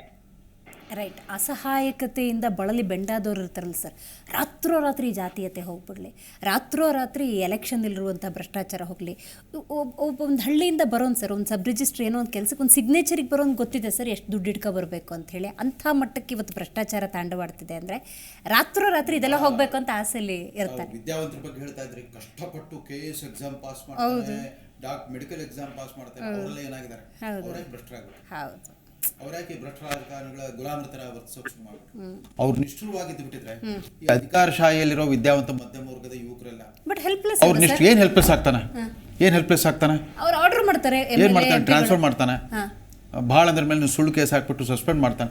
ಬಟ್ ಇದಕ್ಕೆಲ್ಲ ಪ್ರತಿರೋಧ ಒಡ್ಡುವಷ್ಟು ಚೈತನ್ಯ ಇಲ್ದಾರೆ, ಶಿಕ್ಷಣದ ಏನು ಉಪಯೋಗ? ಸುಶಿಕ್ಷಿತ ಅಂತ ಯಾಕೆ ಕರ್ಸ್ಕೊಳ್ತೀರಿ? ನಾನು ಯಾಕೆ ಬಲಿ ಪುಷ್ ಆಗಬೇಕು? ಎಸ್ಪೆಷಲಿ ನಾವಂತೂ ಇತ್ತೀಚೆಗೆ IAS IPS ಮಾಡೋರನ್ನ ಬಹಳ ವೈಭವೀಕರಿಸ್ತಾ ಇದೀವಿ, ಪಾಸ್ ಮಾಡಿರೋರನ್ನ. ಆರಂಭದಲ್ಲಿ ಬಹಳ ಆದರ್ಶವಾದಿಗಳೇ ಇರ್ತಾರೆ, ಬರ್ತಾ ಬರ್ತಾ ಬರ್ತಾ ಬರ್ತಾ ಸಿಸ್ಟಮ್ನ ಭಾಗ ಆಗಿಬಿಡ್ತಾರೆ. ಹಣ ಹೊಡೆಯೋದು ಹೇಗೆ ಅಂತ ಇವತ್ತು ಅಧಿಕಾರಿಗಳು ರಾಜಕಾರಣಿಗಳು ತೋರಿಸ್ಕೊಡ್ತಾರೆ, ದಾರಿಗಳನ್ನು ತೋರಿಸ್ಕೊಡ್ತಾ ಇದ್ದಾರೆ. ಅದನ್ನ ವಿರೋಧಿಸಿದ್ರೆ ಪ್ರವಾಹದ ವಿರುದ್ಧ ಈಜ್ದಂಗೆ ಆಗ್ಬಿಡುತ್ತಲ್ಲ, ಯಾರು ಈಜಲೇಬೇಕಲ್ಲ. ಹಾಗಾದ್ರೆ ಅದ್ರ ಬಗ್ಗೆ ಆಕ್ಷೇಪ ಯಾಕೆ ಬಿಡಿ, ಸುಮ್ಮನಿದ್ ಬಿಡಿ. ಭ್ರಷ್ಟಾಚಾರ ಚರ್ಚಾ ವಸ್ತು ಅಲ್ವೇ ಅಲ್ಲ, ಜಾತೀಯತೆ ಒಂದು ಶಾಪ ಅಲ್ವೇ ಅಲ್ಲ ಅಂತಿದ್ರೆ ಒಪ್ಕೊಂಬಿಡಿ.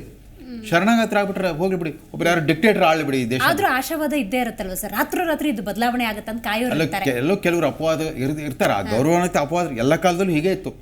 ಭ್ರಷ್ಟಾಚಾರ ಸಾರ್ವತ್ರಿಕವಾಗಿರ್ತಾಯಿತ್ತು, ಕೆಲವರು ಗೌರವಾನ್ವಿತ ಅಪವಾದಗಳು ಅಲ್ಲಿ ಇಲ್ಲಿ ಕಾಣಿಸ್ತಾ ಇದ್ವು. ಬಟ್ ಈಗ ಅದು ಸ್ವಲ್ಪ ಅಸಹನೀಯ ಪ್ರಮಾಣ ಮುಟ್ಟಿರೋದ್ರಿಂದ ಒಂದು ದೊಡ್ಡ ಸರ್ಜಿಕಲ್ ಸ್ಟ್ರೈಕ್ ಬೇಕಾಗಿದೆ ಈ ವಿಚಾರದ.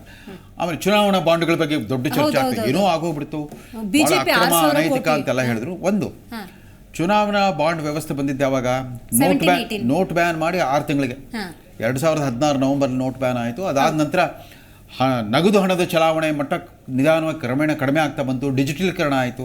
ತರಕಾರಿ ಮಾರೋರು ಕೂಡ ಸ್ಕ್ಯಾನರ್ ಇಟ್ಕೊಂಡಿರ್ತಾರೆ, ಭಿಕ್ಷುಕರು ಕೂಡ ಸ್ಕ್ಯಾನರ್ ಇಟ್ಕೊಂಡಿರ್ತಾರೆ, ಅಥವಾ ಫೋನ್ ಪೇ ಮಾಡಿ ಅಂತ ಕೇಳ್ತಾರೆ, ಆ ಮಟ್ಟಕ್ಕೆ ಬಂದ್ಬಿಟ್ಟಿದೆ. ಆದರೆ ಈ ಪಕ್ಷಗಳಿಗೆ ಹಣ ಕೊಡ್ತಾ ಇದ್ರಲ್ಲ, ಮೊದಲೆಲ್ಲ ಕ್ಯಾಶ್ ಪೇಮೆಂಟ್ ಆಗ್ತಾ ಇತ್ತು. ಒಬ್ಬ ನಾಯಕನಾಗಿನವ್ನು ಯಾರು ಹೋಗಿ 1 ಲಕ್ಷ ರೂಪಾಯಿ ಕೊಟ್ರೆ ಆತ 10,000 ರೂಪಾಯಿ ಪಾರ್ಟಿ ಅಕೌಂಟ್ಗೆ ಹಾಕಿ ಇನ್ನು 90,000 ರೂಪಾಯಿ ತಾನು ಜೇಬಿಗಳಿಸಿದ್ರು ಗೊತ್ತಾಗ್ತಾ ಇರಲಿಲ್ಲ. ಅಟ್ಲೀಸ್ಟ್ ಈ ಬಾಂಡ್ಗಳ ಬಂದಮೇಲೆ ಒಂದು ನಿಗದಿತ ಟ್ಯಾಕ್ಸ್ ಪೇಡ್ ಹಣ ಒಂದು ಖಾತೆಯಲ್ಲಿರೋ ಹಣ ಇನ್ನೊಂದು ಪಕ್ಷದ ಖಾತೆಗೆ ವರ್ಗಾವಣೆ ಆಗ್ತಾ ಇದೆ. ಅಟ್ಲೀಸ್ಟ್ ನೋಂದಾಯಿತ ಹಣ ವರ್ಗಾವಣೆ ಆಗ್ತಾ ಇದೆ. ಅಲ್ಲಿ ಟ್ರಾನ್ಸ್ಪರೆನ್ಸಿ ಪ್ರಶ್ನೆ ಬರಲ್ಲ ರೀ. ಈಗ ನೀವು ವೋಟ್ ಹಾಕೋರ್ಗೆ ಯಾಕೆ ಗೌಪ್ಯತೆ ಬೇಕು? ಮತದಾರರಿಗೆ ಗೋಪ್ಯತೆ, ಮತದಾನ ಮಾಡೋರಿಗೆ ಗೋಪ್ಯತೆ, ಆದ್ರೆ ಧನದಾನ ಮಾಡೋರ್ಗೆ ಯಾಕೆ ನೀವು ಗೋಪ್ಯತೆ ಕೊಡಬಾರ್ದು? ಅವರು ಟಾರ್ಗೆಟ್ಸ್ ಆಗ್ಬೇಕಾ? ಆಳು ಪಕ್ಷದಿಂದ ಟಾರ್ಗೆಟ್ ಆಗ್ಬೇಕಾ? ಯಾರೋ ಒಬ್ಬ ಬಲಿಷ್ಠ ನಾಯಕ ನನ್ನ ಎದುರು ಪಾರ್ಟಿಗೆ ಯಾಕೆ ದುಡ್ಡು ಕೊಟ್ಟೆ ಅಂತಂದ್ಬಿಟ್ಟು ಅವ್ನಿಗೆ ಹೊಡಿಬೇಕಾ ಅವನು, ಅಥವಾ ಅವನ ಮೇಲೆ ಕೇಸ್ ಹಾಕಿ ಅವ್ನು ಗೋಳು ಹಾಕೋಬೇಕಾ? ಅಟ್ಲೀಸ್ಟ್ ಒಂದು ವ್ಯವಸ್ಥೆ ಬಂತು. ಅಫ್ಕೋರ್ಸ್ ರದ್ದು, ಟ್ರಾನ್ಸ್ಪರೆನ್ಸಿ ಇಲ್ಲ ಅಂತ ರದ್ದು ಮಾಡಿದ್ದು ಸರಿಯಾಗಿದೆ. ಬಟ್ ಆ ನ್ಯಾಯಾಲಯ ಕೂಡ ಯಾವುದೇ ಪರಿಹಾರವನ್ನು ತೋರಿಸೇ ಇಲ್ಲ. ಈ ಬಾಂಡ್ಗಳ ಮೂಲಕ ಅಟ್ಲೀಸ್ಟ್ ಒಂದು ಅಧಿಕೃತ ದಾಖಲೆ ಆದರೂ ಇದೆ. ಈ ಕೋರ್ಟ್ ಆರ್ಡರ್ ಮಾಡಿದ್ಮೇಲಾದ್ರೂ ಸ್ಟೇಟ್ ಬ್ಯಾಂಕ್ನವ್ರು ತೋರಿಸ್ಬೇಕಾಯ್ತು, ಯಾರ್ಯಾರು ಎಲ್ಲಿ ಕೊಟ್ಟಿದ್ದಾರೆ ವೆಬ್ಸೈಟ್ ಲಿಸ್ಟ್ ಹಾಕ್ಬಿಟ್ರು, ಯಾರ ಹಣ ಯಾರಿಗೆ ಹೋಗಿದೆ ಅಂತ. ಅದು ಸಿಗ್ತಾ ಇರ್ಲಿಲ್ವಲ್ಲ, ಲೆಕ್ಕನೇ ಸಿಗ್ತಾ ಇರಲಿಲ್ಲ ಮೊದಲು. ಅಕೌಂಟಬಿಲಿಟಿ ಇದೆ ಈಗ ಅಂತ. Right, got it. ಪದ್ಮಾಕ್ಷಿ ಅವರೇ, ಚುನಾವಣಾ ವ್ಯವಸ್ಥೆಯಲ್ಲಿ, ರಾಜಕೀಯ ವ್ಯವಸ್ಥೆಯಲ್ಲಿ ದುಡ್ಡು ತಾಂಡವಾಡ್ತಾ ಇದೆ, ಸಮಸ್ಯೆ ಇದೆ. ಪರಿಹಾರ ನಿಮ್ಮ ಪ್ರಕಾರ ಏನಿರಬಹುದು? ರಾತ್ರೋರಾತ್ರಿ ಈ ಭ್ರಷ್ಟಾಚಾರ ಎಲ್ಲಂತೂ ಚುನಾವಣೆಯಲ್ಲಿ ಹಣ ಓಡಾಡೋದೆಲ್ಲ ನಿಲ್ಲುತ್ತೆ ಅನ್ನುವಂಥ ನಿರೀಕ್ಷೆ ಇಟ್ಕೋಬೋದಾ? ಹೆಂಗ್ ಸಾಧ್ಯ? ಒಂದು ವ್ಯಕ್ತಿ ಅವನ್ ಬದುಕನ್ನ ಚೇಂಜ್ ಮಾಡ್ಕೋಬೇಕು. ಒಬ್ಬ ಮನುಷ್ಯ ಎದ್ದು ವಾಕಿಂಗ್ ಹೋಗ್ಬೇಕು ಅಂತ ಅನ್ಕೊಂತಾನೆ, ನಾಳೆ ಬೆಳಿಗ್ಗೆ ಆಗ್ತಾ ಇಲ್ಲ. ಅದ ಚೇಂಜ್ ಮಾಡಕ್ಕೆ ಸಖತ್ ಕಷ್ಟ ಪಡ್ತಾ ಇದೀವಿ ಎಲ್ಲರೂ. ಆಯ್ತಾ? ಸೊ ರಾತ್ರಿಯಲ್ಲಿ ಏನೂ ಚೇಂಜಸ್ ಆಗಲ್ಲ. ಬಟ್ ಎಲ್ಲೋ ಒಂದ್ ಕಡೆ ವಿ ಹ್ಯಾವ್ ಟು ಸ್ಟಾರ್ಟ್, ಶುರು ಮಾಡ್ಬೇಕಾಗತ್ತೆ. ಆವಾಗ ಚೇಂಜಸ್ ಅನ್ನು ನಿಧಾನವಾಗಿ ಕಾಣ್ಬೋದು. ರೈಟ್ ಸರ್, ಇವತ್ತಿನ ಕಾರ್ಯಕ್ರಮದಲ್ಲಿ ರವೀಂದ್ರ ರೇಷ್ಮೆ ಅವರು, ರಾಜ್ಗುರು ಅವರು, ಡಾಕ್ಟರ್ ಪದ್ಮಾಕ್ಷಿ ಅವರು ಭಾಗಿಯಾಗಿದ್ದಕ್ಕಾಗಿ ಧನ್ಯವಾದಗಳು. ನಮಸ್ಕಾರ. ಸೊ ಇವತ್ತಿನ ನಮ್ಮ ಚರ್ಚಾ ಕಾರ್ಯಕ್ರಮದಲ್ಲಿ ನಾವು ಮಾತಾಡಿದಂತಹ ವಿಷಯ ಚುನಾವಣೆಯಲ್ಲಿ ಹರಿದಾಡುವಂತಹ ದುಡ್ಡು ಎಲ್ಲ ಕಡೆ ತಾಂಡವವಾಡ್ತಾ ಇದೆ. ಆದರೆ ನಿಮಗಿರುವಂತಹ ಸುಂದರ ಅವಕಾಶ ಮತದಾನ. ಲೋಕಸಭಾ ಚುನಾವಣೆ ಸಮೀಪಿಸ್ತಾ ಇದೆ. ಕರ್ನಾಟಕದಲ್ಲಿ 2 ಹಂತದಲ್ಲಾಗುತ್ತೆ. ನಿಮ್ಮ ಕ್ಷೇತ್ರದ ಅಭಿವೃದ್ಧಿಗೆ, ನಿಮ್ಮ ದೇಶದ ಅಭಿವೃದ್ಧಿಗೆ ಈ ಅಭ್ಯರ್ಥಿ ಸೂಕ್ತ ಅಂತ ಅನಿಸಿದ್ರೆ ಆ ಅಭ್ಯರ್ಥಿಗೆ ನಿಮ್ಮ ಮತವನ್ನು ಹಾಕಿ. ಆದರೆ ನಿಮ್ಮ ಮತವನ್ನು ದಯವಿಟ್ಟು ಮಾರಿಕೊಳ್ಳಬೇಡಿ ಅಂತ ಹೇಳ್ತಾ ಇವತ್ತಿನ ಕಾರ್ಯಕ್ರಮವನ್ನು ಮುಗಿಸೋಣ. ನೋಡ್ತಾ ಇರಿ ಜಿ ಕನ್ನಡ ನ್ಯೂಸ್, ಸತ್ಯವೇ ಸುದ್ದಿಯ ಜೀವಾಳ.